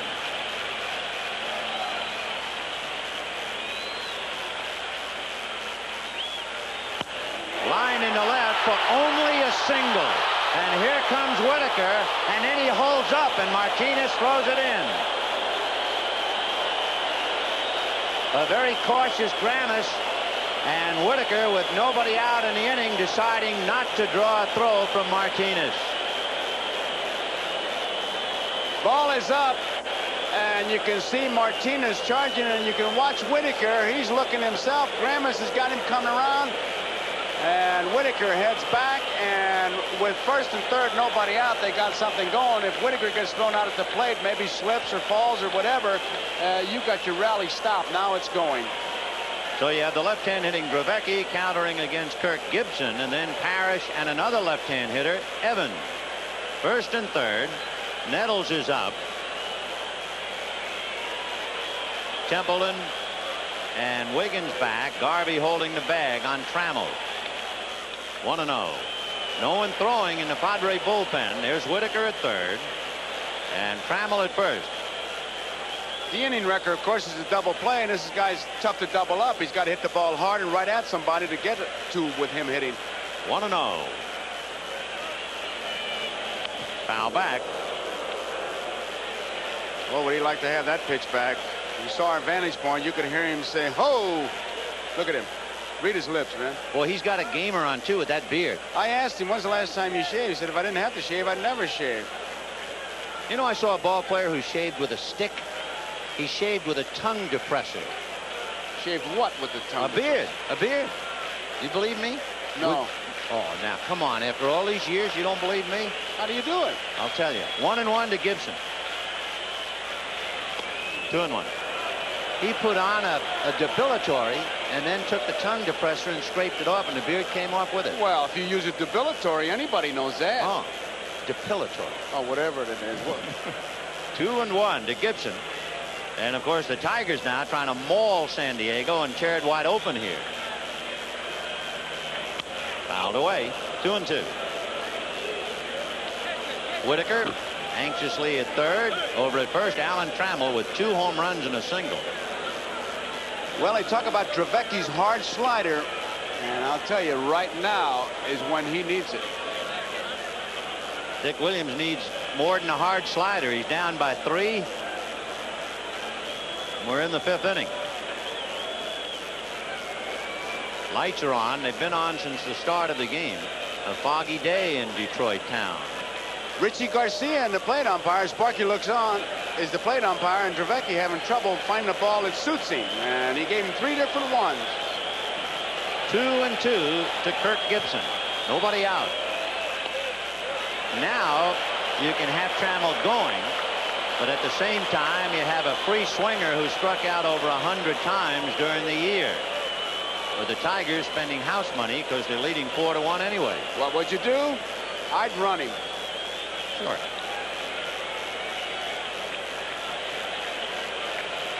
Garvey holding.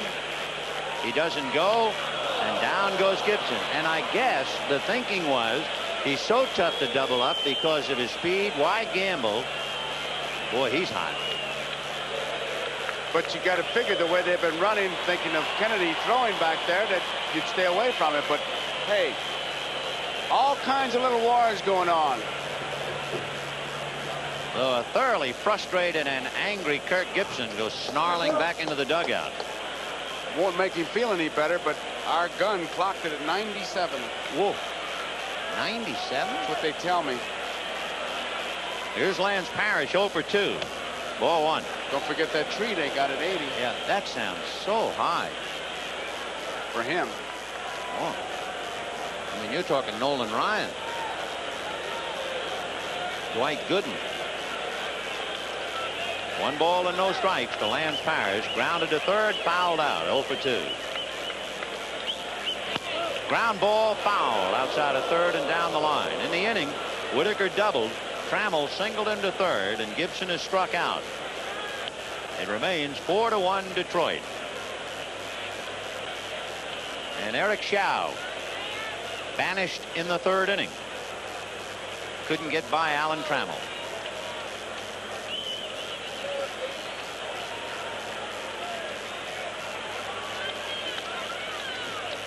One and 1. Well, that's a mean pitch. That was a tough pitch. Right in on his hands. When you throw that slider that hard, your target is the belt buckle.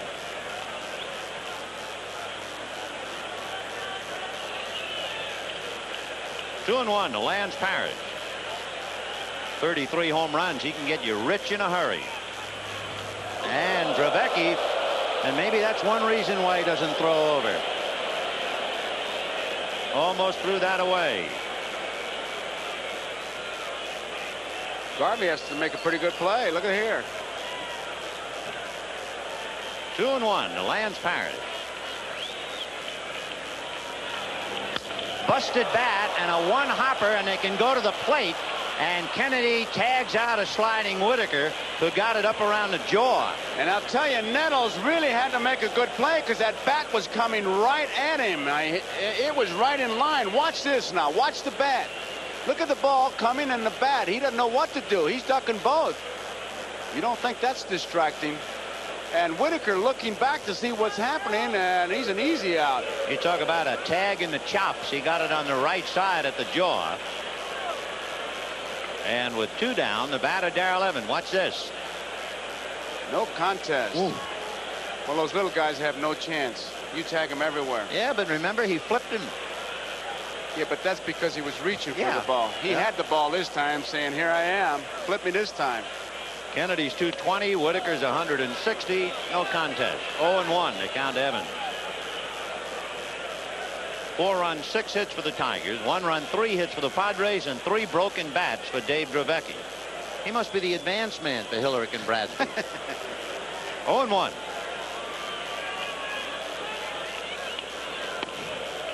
One and one. There they are, the runners. Alan Trammell at second, Lance Parrish at first. 2 down in the 5th inning. 4-1 Detroit. Fouled away. Boy, Evans didn't get cheated at all. You might be surprised. You think of a left-hand pitcher pitching to Darrell Evans. You know he's hitting 50 points higher against left-hand pitching. So he really hangs in there. Usually the explanation for that is that they wait longer, and keep waiting longer obviously keeps you from lunging. It looks like a slider grip. 1-2 to Darrell Evans. 2 balls, 2 strikes. Doesn't necessarily mean though that he's going to throw that pitch, because when he gets it in the glove, he's holding it the same way every time. Got him. So he struck out 4. He's a dandy, that kid. You're going to hear a lot, I think, from him. Dave Dravecky. You also hear from Gibson, and you've heard from the Tigers. 4-1 Detroit at the end of 5. Recently, 2 American travelers dined at the Paris home of the famous chef, Anne Willem. The hostess, who founded Paris's La Varenne cooking school, served a special Chablis that had won first prize in a prestigious competition. The guests were complimentary. They're bon. And when asked where the award-winning Chablis might be purchased, Anne, do you know where? the chef replied, Why, I should think just about any way you like.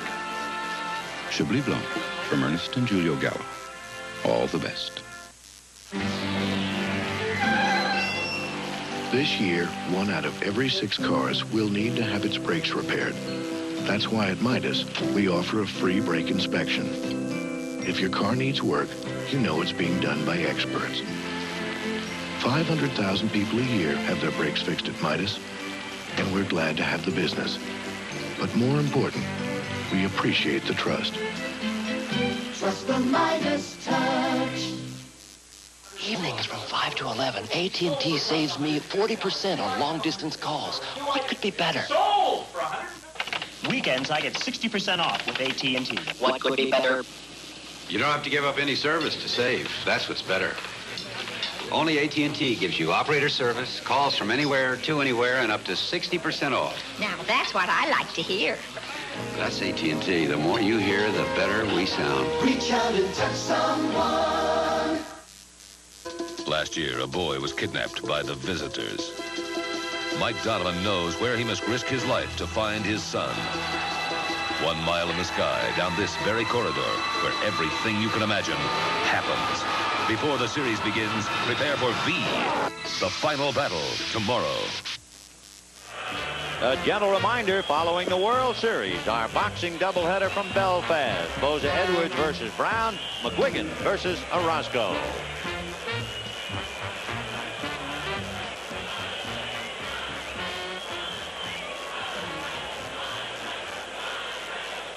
Sailing through the soup as we go to the 6th inning. Alan Wiggins, Tony Gwynn, and Steve Garvey. Wiggins tried to bunt, hit it right back to Morris, and fouled out in the 3rd. Allen 0 for 2. 4-1.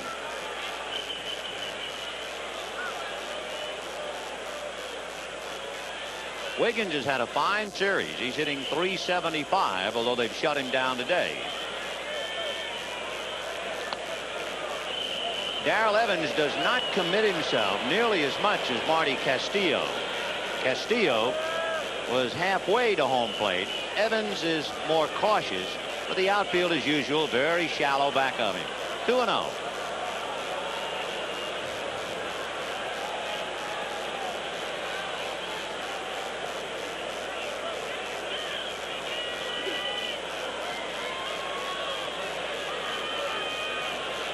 In there. 2-1. What Wiggins would like to do, Deacon Jones working with him, stay on top of that ball, much like Matty Alou. Hit that ball down with his great speed. 2 hops in the infield. He's got a base hit. See if he can do it. Well, he hit it on the ground wide to Bergman, who makes a full turn and throws to Morris. And boy, he had to make a perfect play, and he did it. That spring training paying off once again. The basic play. Bergman makes a good play. You see it. Once he gets it, finds his man. Morris is there, and he makes the left turn to get out of the way of the runner. No collision that way. You watch him do that day after day after day in spring training. And suddenly the payoff time is in the fall. Here's Gwynn. Grounded out and singled, 1 for 2. His base hit, the last noise that the Padres made. And Morris, who's the kind of a pitcher to get on a roll, is doing just that. The base hit was in the 3rd.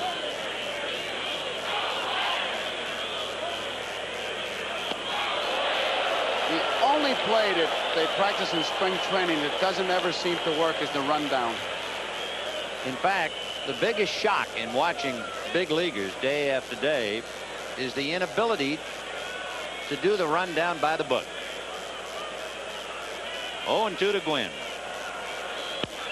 Little ground ball to Lou Whitaker, and that's going to be 9 in a row, retired by Jack Morris.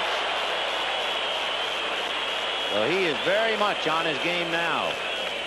And he is no different in his personality than when he was talking to himself and upset. I mean, sometimes it's like everything else, depends on the scoreboard and what you're doing. When he was upset, he appeared annoyed at himself falling behind 3-1 twice. And each time he turned it around and got the hitter. Here's Garvey, grounded out, hit into a force play. Garvey 0 for 2 today, so he has 2 hits and only 14 at bats. So it's been a struggle for him, as it has been for all the Padres except Bavacqua. Popped up.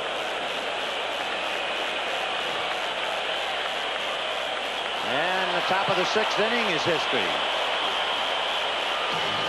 And Morris has retired 10 in a row at the end of 5 1/2. The Tigers 4 and the Padres 1.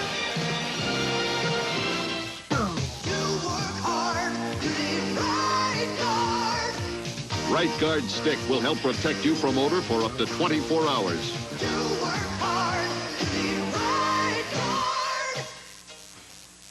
Gillette Foamy Gel. The gel that gives you more. More lubricants. Better beard setup. More lubricants. For closeness and comfort, get Gillette Foamy Gel. The gel that gives you more. Welcome! They said he couldn't retrieve his own shadow, but you didn't give up on him. Now comes your time. To Miller time. And Miller time means it's time for the best beer you can find. Miller High Life. Bring your thirsty self right here. The rich, smooth taste of Miller beer is what you have in mind. Welcome to Miller High Life. Welcome to Miller time.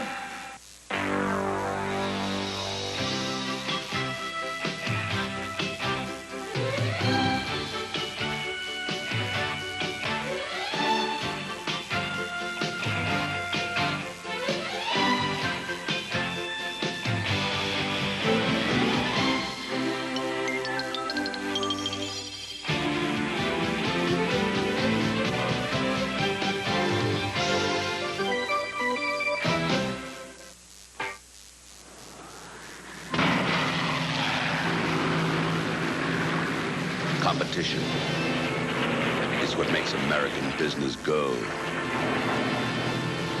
Competition is what makes American business excel. Competition is It's what gives meaning to success. Competition. It's what drives Hilton to be America's business address. Bottom of the 6th inning. It is 4-1 Detroit. He certainly is. What a great sign, Mars the cat. And there he is. The real article. Barbaro Garbe, Larry Herndon, and Chet Lemon against Dave Dravecky in the bottom of the 6th. Still 4-1 Detroit. Fly ball to right field. Playable, and Gwynn is there. One away.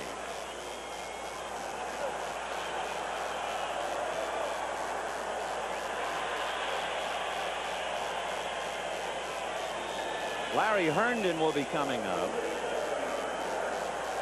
Jones batted in the 2nd inning and struck out. Larry Herndon batted for Jones in the 4th inning and struck out. Pretty good numbers.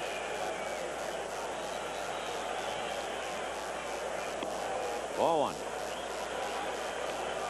One away, 6th inning. 4-1 Detroit. Fouled away. We told you that Jack Morris, with 3 days rest, is 7-2. Tomorrow, Dan Petrie will be going. Petrie, in 7 starts, 3 days rest, is 4-2. Hit into right center field for a base hit. Gwynn over to cut it off. Comes up with it, and Herndon holding.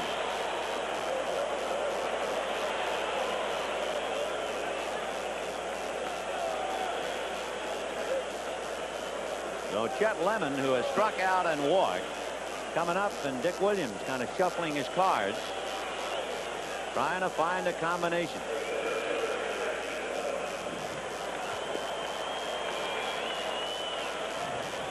Lemon struck out, walked, stole 2nd, and was nailed trying to steal 3rd. Half swing. They'll check at first. Swing, says Runge. 0-1. 4 runs, 7 hits for Detroit. The story is Alan Trammell. He homered with a man aboard in the 1st, homered with a man aboard in the 3rd. The Padre run, 2nd inning home run by Terry Kennedy.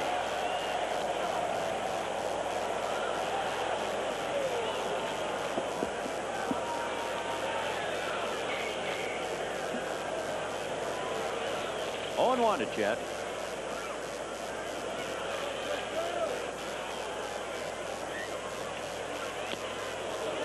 Foul tip or just a swing. Strike 2.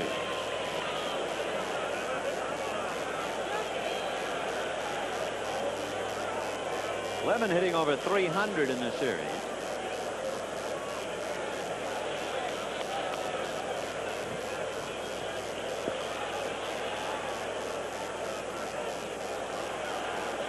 One out, 6th inning. Tigers 4.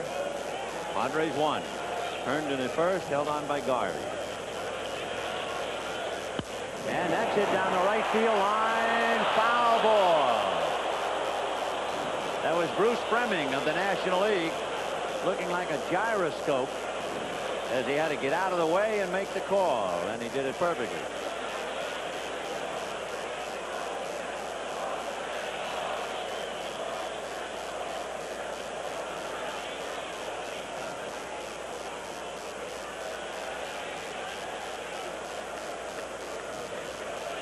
Dave Dravecky, who picked up Eric Schau. Eric was chased in the 3rd inning.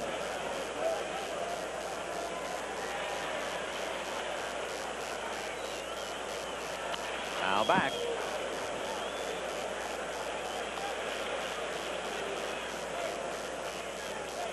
You wonder about the Padres in the 7th inning. They're due to send up Greg Nettles, Terry Kennedy, and Kurt Bavacqua, who has the luxury of standing in the dugout and chatting. Dick Williams doesn't feel like talking to anybody, including his pitching coach, Norm Sherry.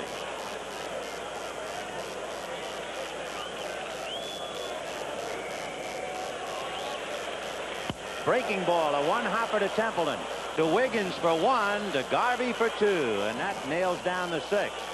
No run, 1 hit, and nobody left. And at the end of 6, Tigers 4, Padres 1. We'll be back after these messages from your local station.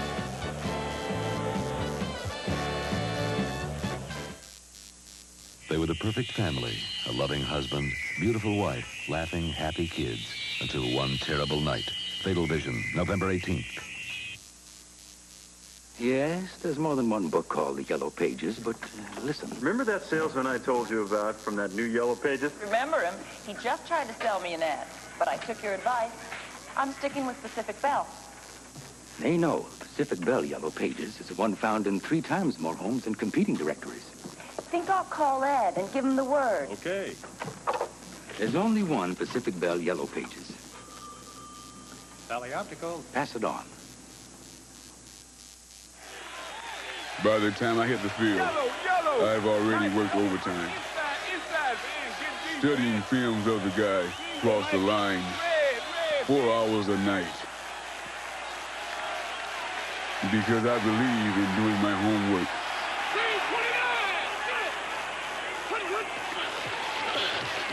And people wonder how come I'm always in the right place at the right time. $59.93. What does it buy you in a tough Ford Ranger? I'll tell you what it bought me. Plenty of cargo room and Ford quality. Plus, it has a tough double-wall bed, steel-belted radials, and a 5-speed. The Toyota I looked at didn't. But Ford Ranger's not just my choice. It's America's best-selling small truck. Tough Ford Ranger, only $59.93. Come see why Ford is #1 in the West.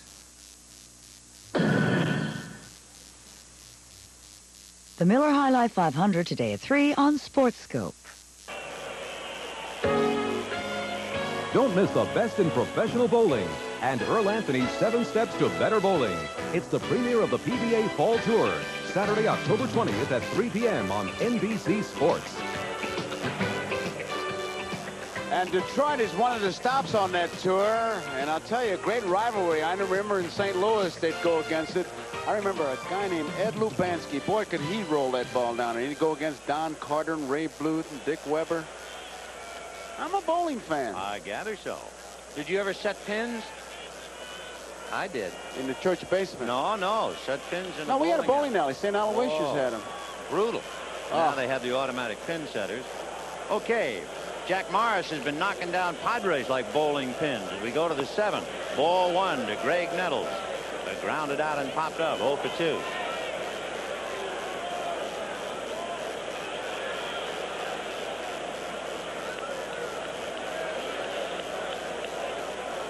Jack has retired 10 in a row. In there. 1-1. Tigers scored twice in the first, twice in the third. Each time, Trammell homered with Whitaker aboard. Kennedy homered in the second, and that's it.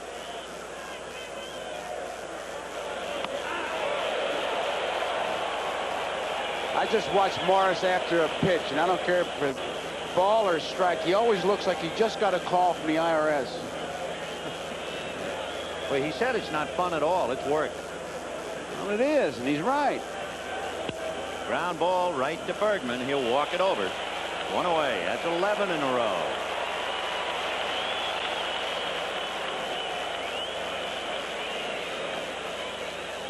When Jack Morris pitched his no-hitter against the White Sox, he retired the first 9 in a row. Then he had a little control trouble and hit a stretch where he retired 5 in a row. Then he hit another stretch where he retired 7 in a row. He's that kind of a pitcher. He gets in gear, and it's awfully hard to get him out of it. Here's Kennedy. 4-1. Kennedy homered in the second inning, flied to left in the fourth.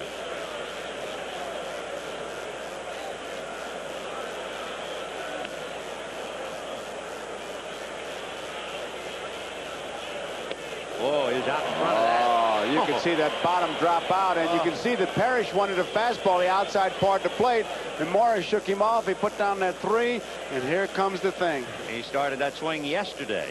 Look at this. Well, see, the arm speed is that of the fastball, and that's what makes it so tough. 1-1.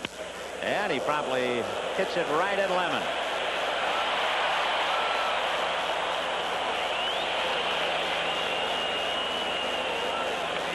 So Jack has retired 12 in a row. The Dirty Dozen.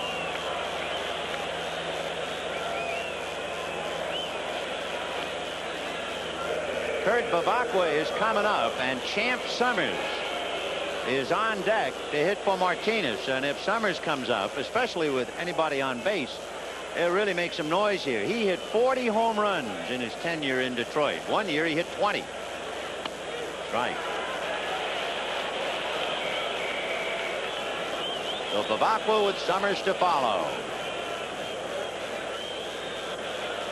Boy, what a fairy tale World Series for Kurt Bavacqua. That is obscene what he just did. He threw a fastball in the 90s and then he changed speeds, and there's no way your body can respond that quickly. The other response, Bavacqua backed out and heaved a big sigh. Well, he's trying to rewind is what he's trying to do. 0-2. And another one to get him looking. He sent up a balloon to strike him out. 13 in a row retired by Jack Morris. And at the end of 6 1/2, the Tigers have the Padres by the neck, 4-1. All beef patty, special sauce, lettuce, cheese, pickles, onions, and patty, special sauce, lettuce, cheese, beef patty, special sauce, lettuce, cheese, pickles, onions, and patty, special sauce, lettuce, cheese, pickles, patty, special sauce, lettuce, cheese, pickles, onions, and patty, special sauce, beef cheese. It's a good time for the great taste of McDonald's. The essence of hitting. George Brett. Some guys say it's the rhythm, reading the pitch. For me, it's a feeling that says I'm going downtown. The essence of shaving. This is Atra by Gillette. It pivots so the twin blades stay on your beard longer. But what Atra is all about is the feeling that says you just got Gillette's best shave. Gillette, the essence of shaving. Do you want to buy a phone? It's cheaper than AT&T. What you really need is cheap long distance. And of course, our business systems are cheaper than AT&T. You won't get anything this cheap from AT&T. Cheap? Everyone's saying they're cheaper than AT&T, but nobody's saying they're better. All they can say is that they're cheaper, to which we say, you get what you pay for. Us syncopators of progressive riffs have a unique style of jawing. Howard says jazz musicians talk funny. And after a gig, I finger pop with a light beer from Miller. After playing, Howard enjoys a light beer. Light is super cool and a breeze on the calories you dig. Light is less filling, with a third less calories than their regular beer. And the taste, Howard? Oh, man, it's Obop Shabanas. Lay down, break down, birdie on the hot side of town. He likes it. Light beer from Miller. Everything you always wanted in a beer. And less. The Goodyear Blimp America from Houston, Texas. The pilot is Captain Mark Kinnett from Winter Haven, Florida. And to navigate through the fog, the blimp is equipped with the same radar system as a commercial airliner.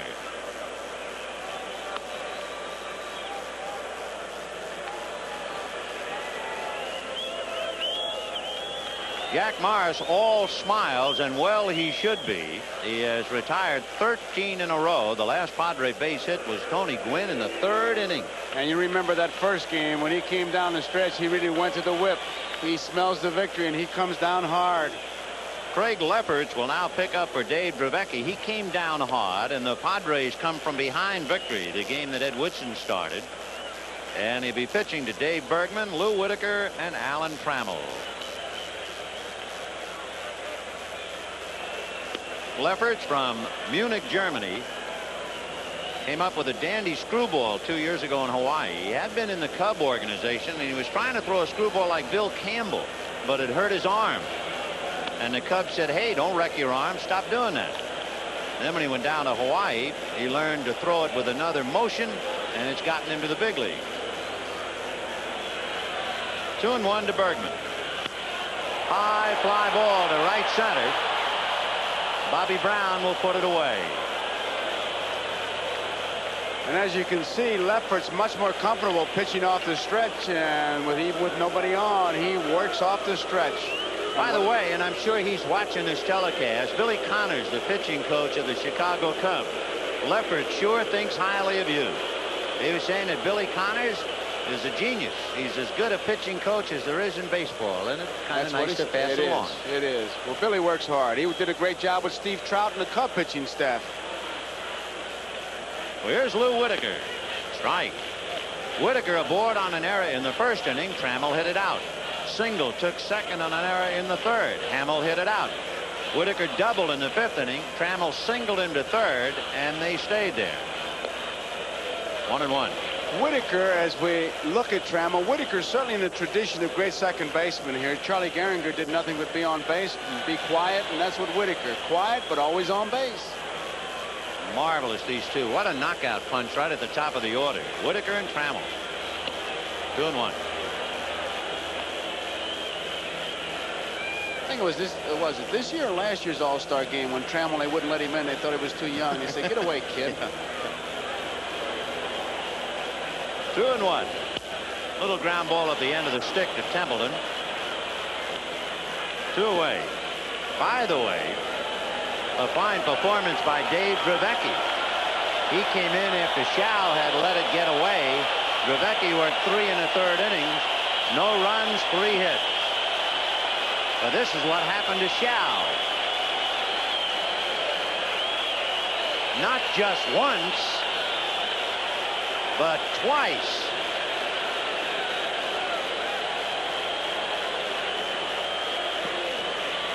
Here he is for his 4th at-bat. He has 2 home runs and a single.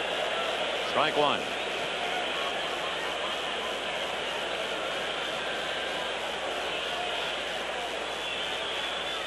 Scroogey, but he missed with it. 1 ball, 1 strike. 2 out in the 7th. In the 8th inning, the Padres are due to send up Martinez, Templeton, and Brown. The game continues like this. Who's the MVP? Can you give 2? Maybe we'll make an exception. I don't know. What do? You have Morris, who's absolutely brilliant, and Trammell with 2 home runs and 4 RBIs. Foul the other way, or first base out of play, and the count 2-2.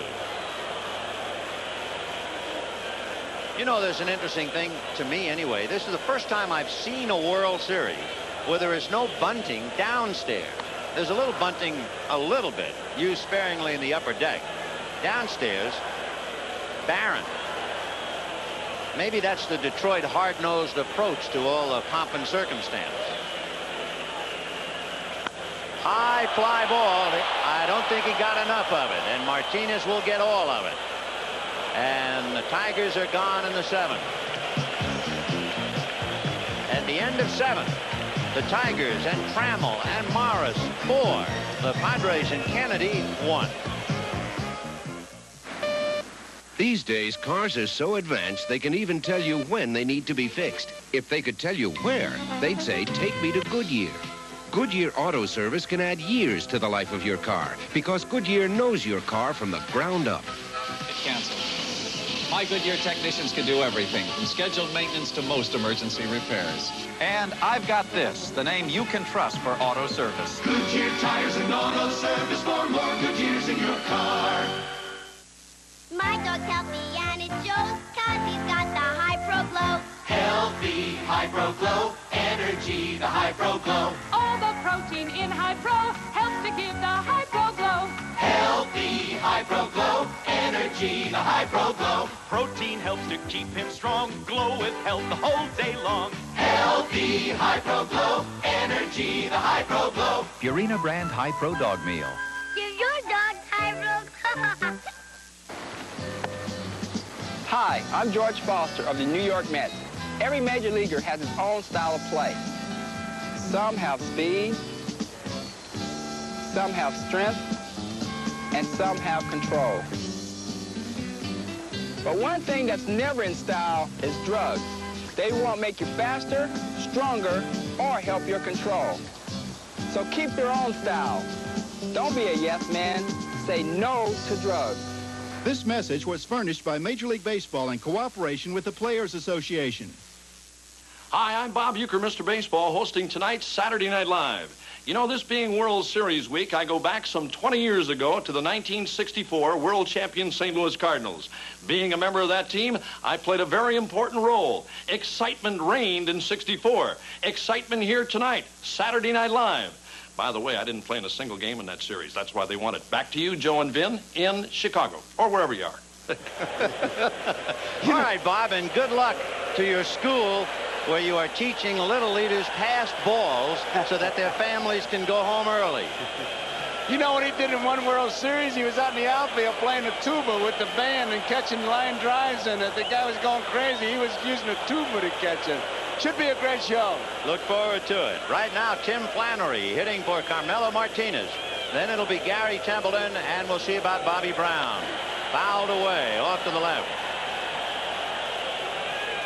It was Flannery who came off the bench to hit that hard ground ball that went through Leon Durham.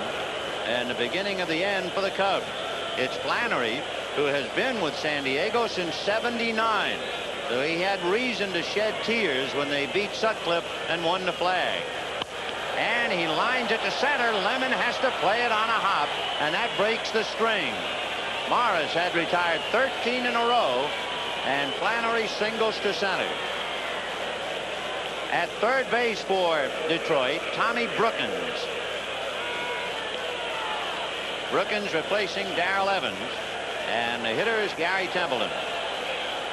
Bergman playing behind the base runner. He just motioned to Morris. Templeton has been jumping on that first ball. Let's see what he does this time. They'll put something extra on it, I'll guarantee you that. First ball swinging. Boy, they really got the book on him.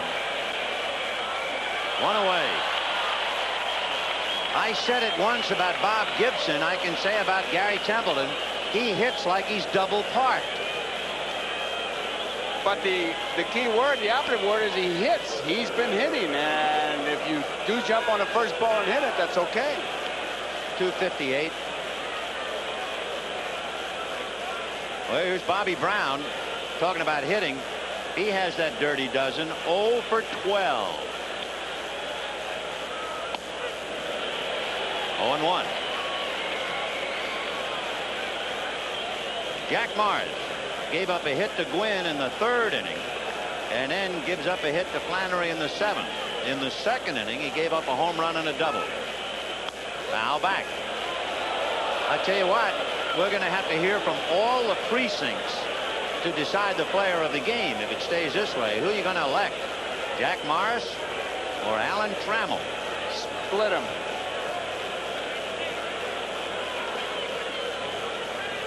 Oh, and 2.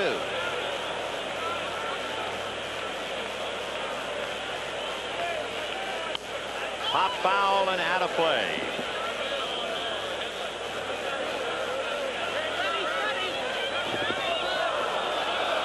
Should Jack Morris falter, and remember we told you, Sparky's only had one complete game from a starter in 26 World Series efforts. This is 27. He's got Willie in the wings. And Willie has started his negotiations in the paper. Did you see that? In the World Series.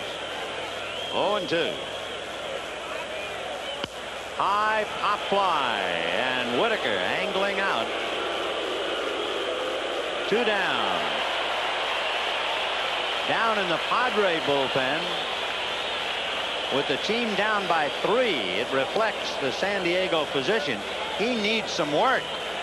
The Goose.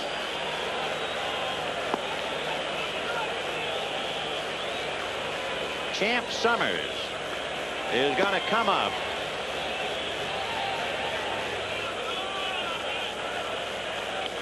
So they're looking for the home run ball. As we said, Champ hit 40 here in 3 years, including one season when he hit 20. Champ is the first to recognize that time has just about run out for him, and this will be his first World Series at bat. Could be a consideration in the choice. I wouldn't be surprised. He's getting in under the wire.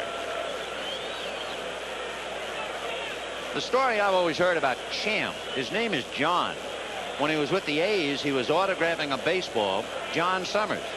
And Reggie Jackson supposedly said to him, How can you sign John Summers? Nobody's going to remember John Summers. Use a little flair. Sign a champ. And he's stayed with it, or stuck with it. Pitch gets away, and down to second goes Flannery. 0-1 to Champ Summers, and I bet you he's fighting some butterflies. Has to.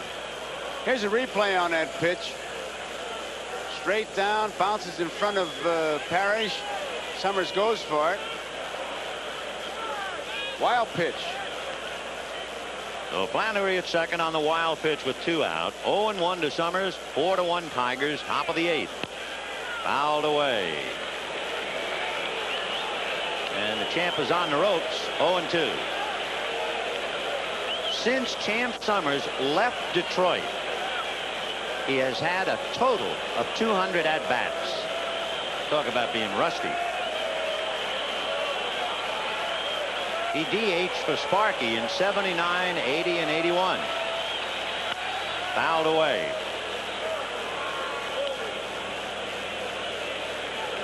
And Jack Morris leading 4-1. The only run, a second inning home run by Terry Kennedy.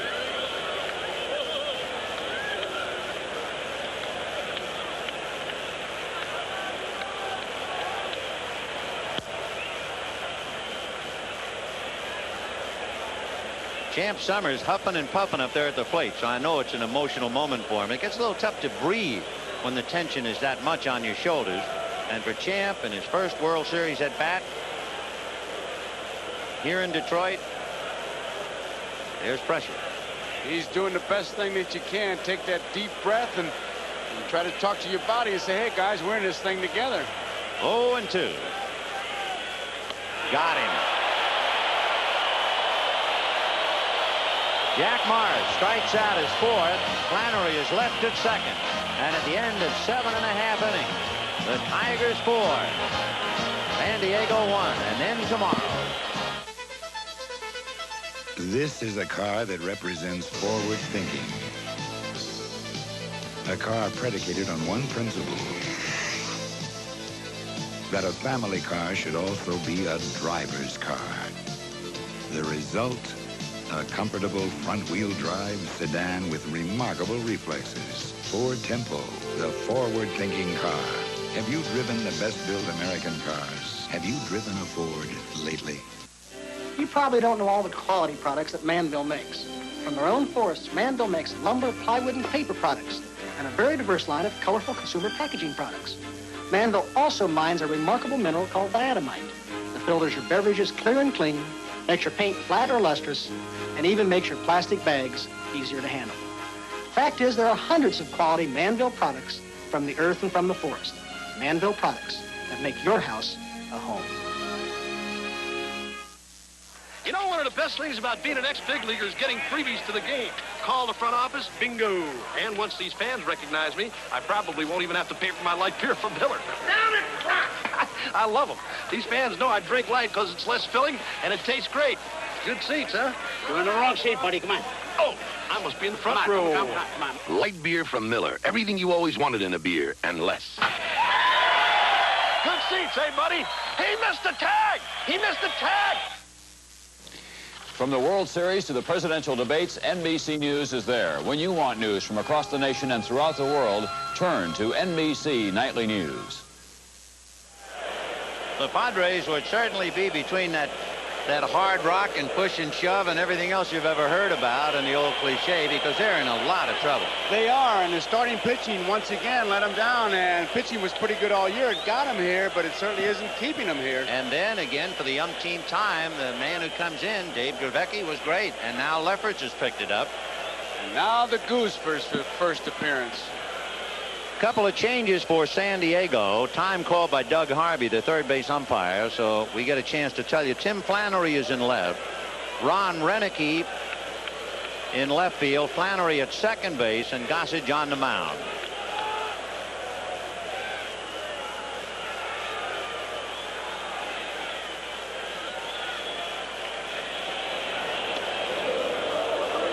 And the Goose is one of those guys, he wants the ball. He will not fool around. He'll get the ball and he'll be right back at you. You can't stop him dilly-dally when he's on the mound. Boy, they're going to reduce this game to the fundamentals here, with Gossage throwing as hard as he can and Gibson swinging as hard as he can. And we'll see how it comes out. Popped up. Flannery.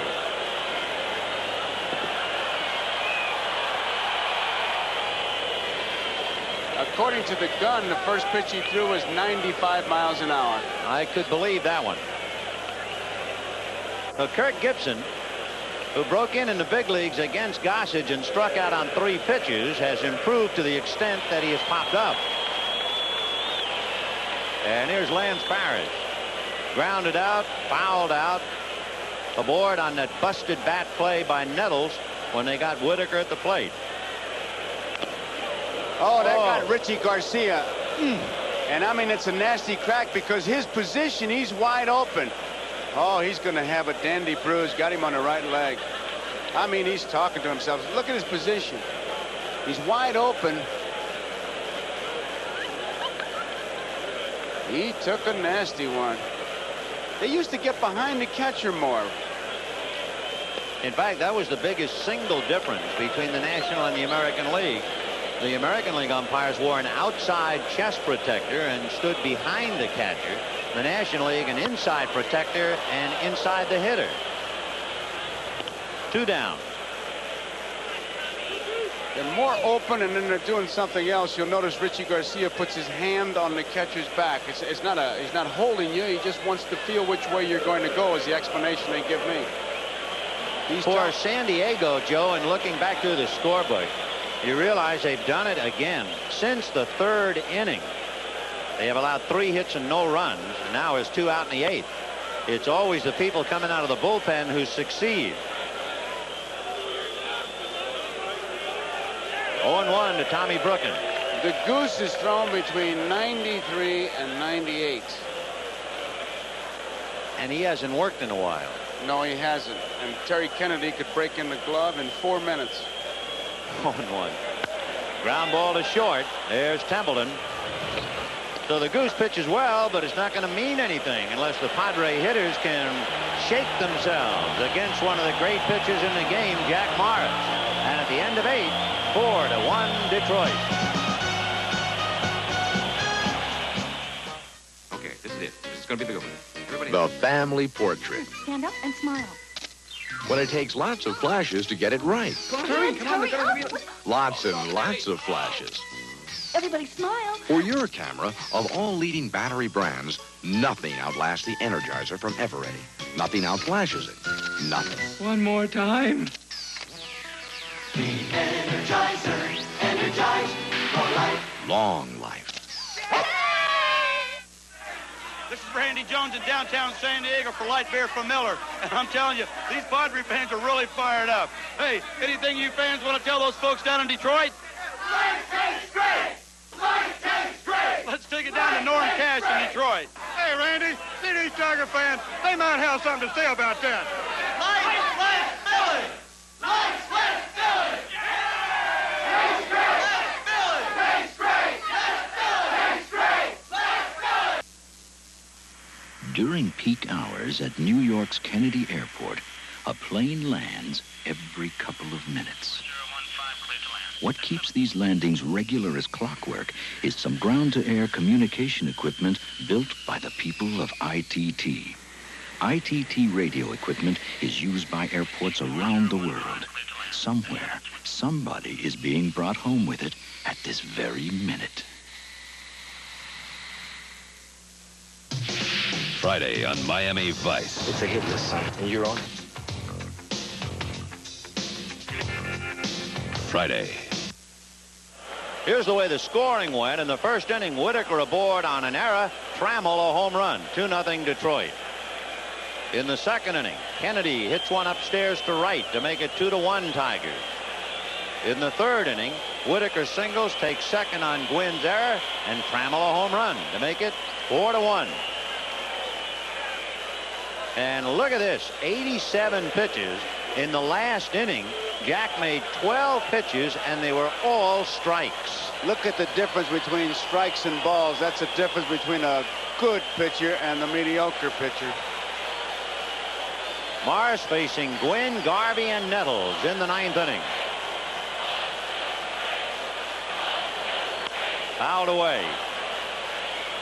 Jack trying to turn in 2 complete games in this World Series, and the numbers make him a lock as far as winning. The last pitcher to throw 2 complete games in the same series, Mike Torres of the Yankees, turned in 2 complete against the Dodgers in '77. Bouncer down to Whitaker. The most pitches that Morris has thrown in any one inning is 15. He did that in the 2nd inning. A walk in the park. And you'll not see, you caught a glimpse of a smile, but he doesn't very often do that during the game. After the game, a little different story, but he's coming down the stretch. It might be a little premature for the series, but it certainly would appear to be appropriate at this stage with 1 out in the 9th inning. Garvey is 2 for 15 in the series, 0 for 3 today.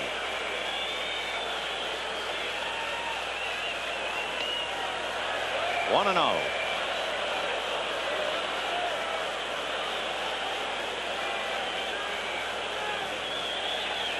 Jack Morris, 119 during the regular year. In fact, he was 10-1 through May. He really got the Tigers rolling.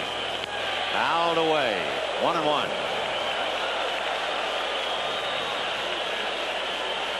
Garvey behind, and so it's a good indication that Morris still has that good stuff.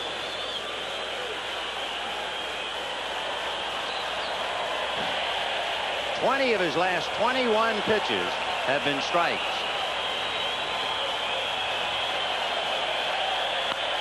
Hit to left and hooking, and that will go for the base hit, banging off the fence. Garvey's going to go for 2. Herndon's throw to Whitaker. He is in there. Down by 3 with 1 out in the 9th. Just did get in there, like he did last night. Right, and that's one of the few pitches that he got up. Herndon makes a good throw. Whitaker took a good look as he takes the tag. You watch and you'll see how close it was.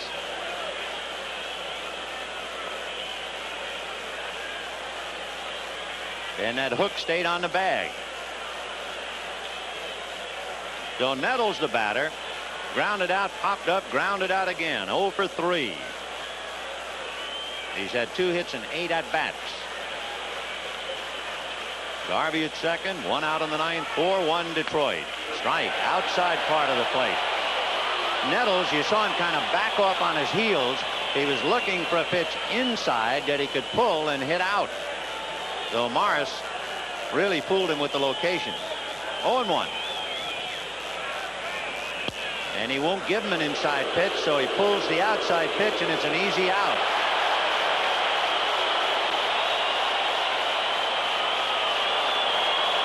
The Tigers are 1 out away from going 3 games to 1, and they're up.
comes Garvey to score.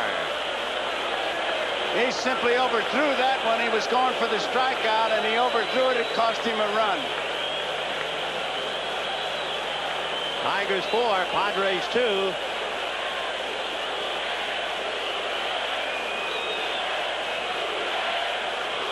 Tried to block it, the split-fingered fastball. This crowd's going to tell you what's happening. And they're chanting, "Who cares?"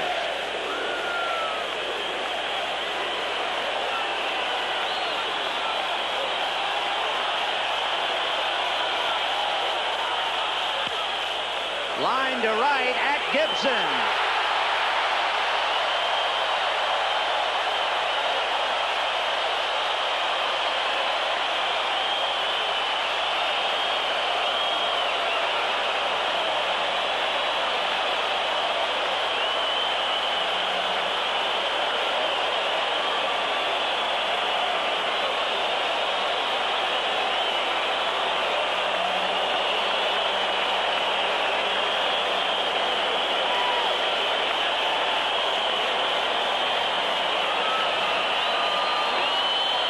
We'll be right back.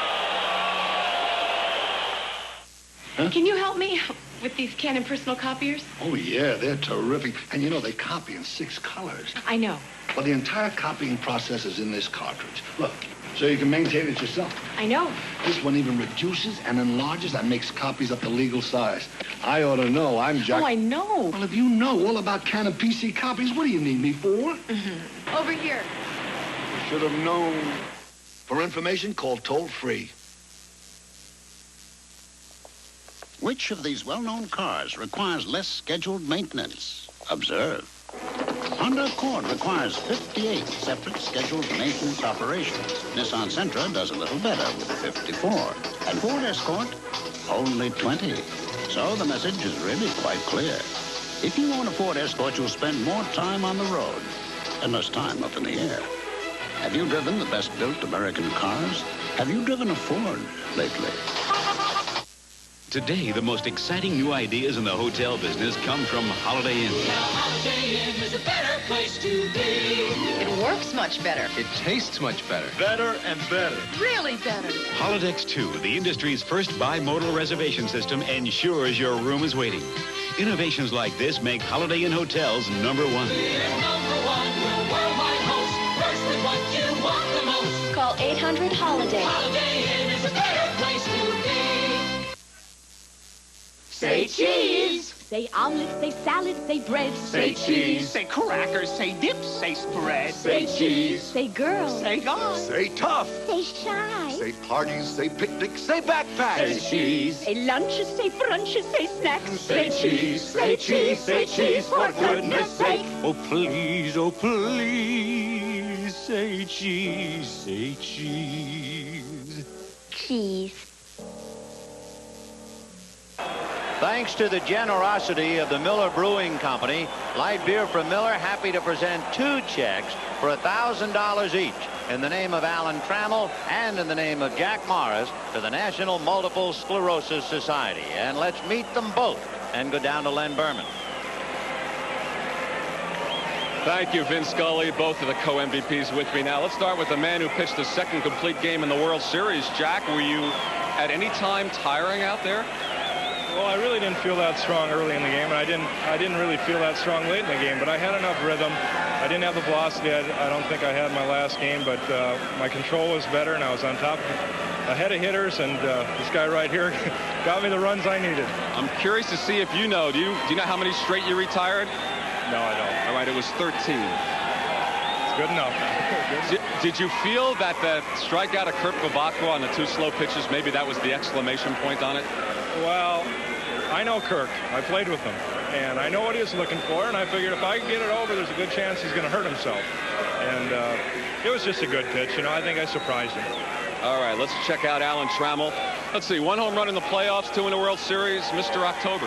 Well, I couldn't be happier, and I know I'm not a home run hitter, but the best thing about it is they were game winners, and Jack pitched outstanding, and we're up 3-1 right now. I'm just a very happy man right now. Did you have any inkling coming to the ballpark what kind of day this might be for you?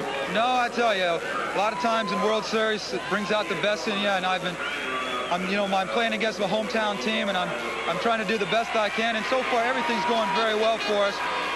It's just great to be here. It's a dream come true to play in a World Series, and especially to perform well. Congratulations to both of you, to Alan Trammell and Jack Morris. Let's go back upstairs to Vin and Joe right now. Okay, Len, and Joe, what about your thoughts in the aftermath of the ballgame? Well, I think if you're a young pitcher, take a page out of Morris's book. Get ahead of the hitters. He made 99 pitches, Vince. 73 of them were strikes. They certainly had the momentum going in. He just kept it going. It's going to be a tough road for San Diego, but they've got a lot of bulldog in them. I've been using that word, but that's the best word I can find to describe that ball club. Their starting pitching has just not really been up to snuff at all. Well, the only starting pitcher for San Diego to even go 5 innings is Mark Thurman, and he'll go tomorrow against Dan Petrie, and that's the Padre position. Game 4 of the '84 World Series brought to you by Ford and your Ford dealer. Have you driven a Ford lately? By Holiday Inn Hotels, a better place to be. For worldwide reservations, just call 800-HOLIDAY. By RCA, creators of video technology that excites the senses. And by Light Beer from Miller, an official beer sponsor of Major League Baseball. The executive producer of NBC Sports is Michael Weissman. Coordinating producer of the World Series, Harry Coyle. The World Series produced by George Finkel, directed by Harry Coyle. Pregame produced by Les Dennis. Pregame and replay director Andy Rosenberg. Replay producer Kenneth Edmondson. Technical director Lenny Stucker, and replay technical director Bill Tobey. Remember, tomorrow we'll be here in Detroit for Game 5 of the World Series, and we hope you'll stay with us as NBC Sports World presents a great boxing doubleheader with Boza Edwards battling Charlie Choo Choo Brown. Irishman Barry McGuigan fights Felipe Orozco live from Belfast, Ireland. That's the World Series tomorrow. Mark Thurmond and Dan Petrie. And the question, too, will Dick Williams stay with the same lineup, or will he finally decide I better shuffle my cards for one last deal?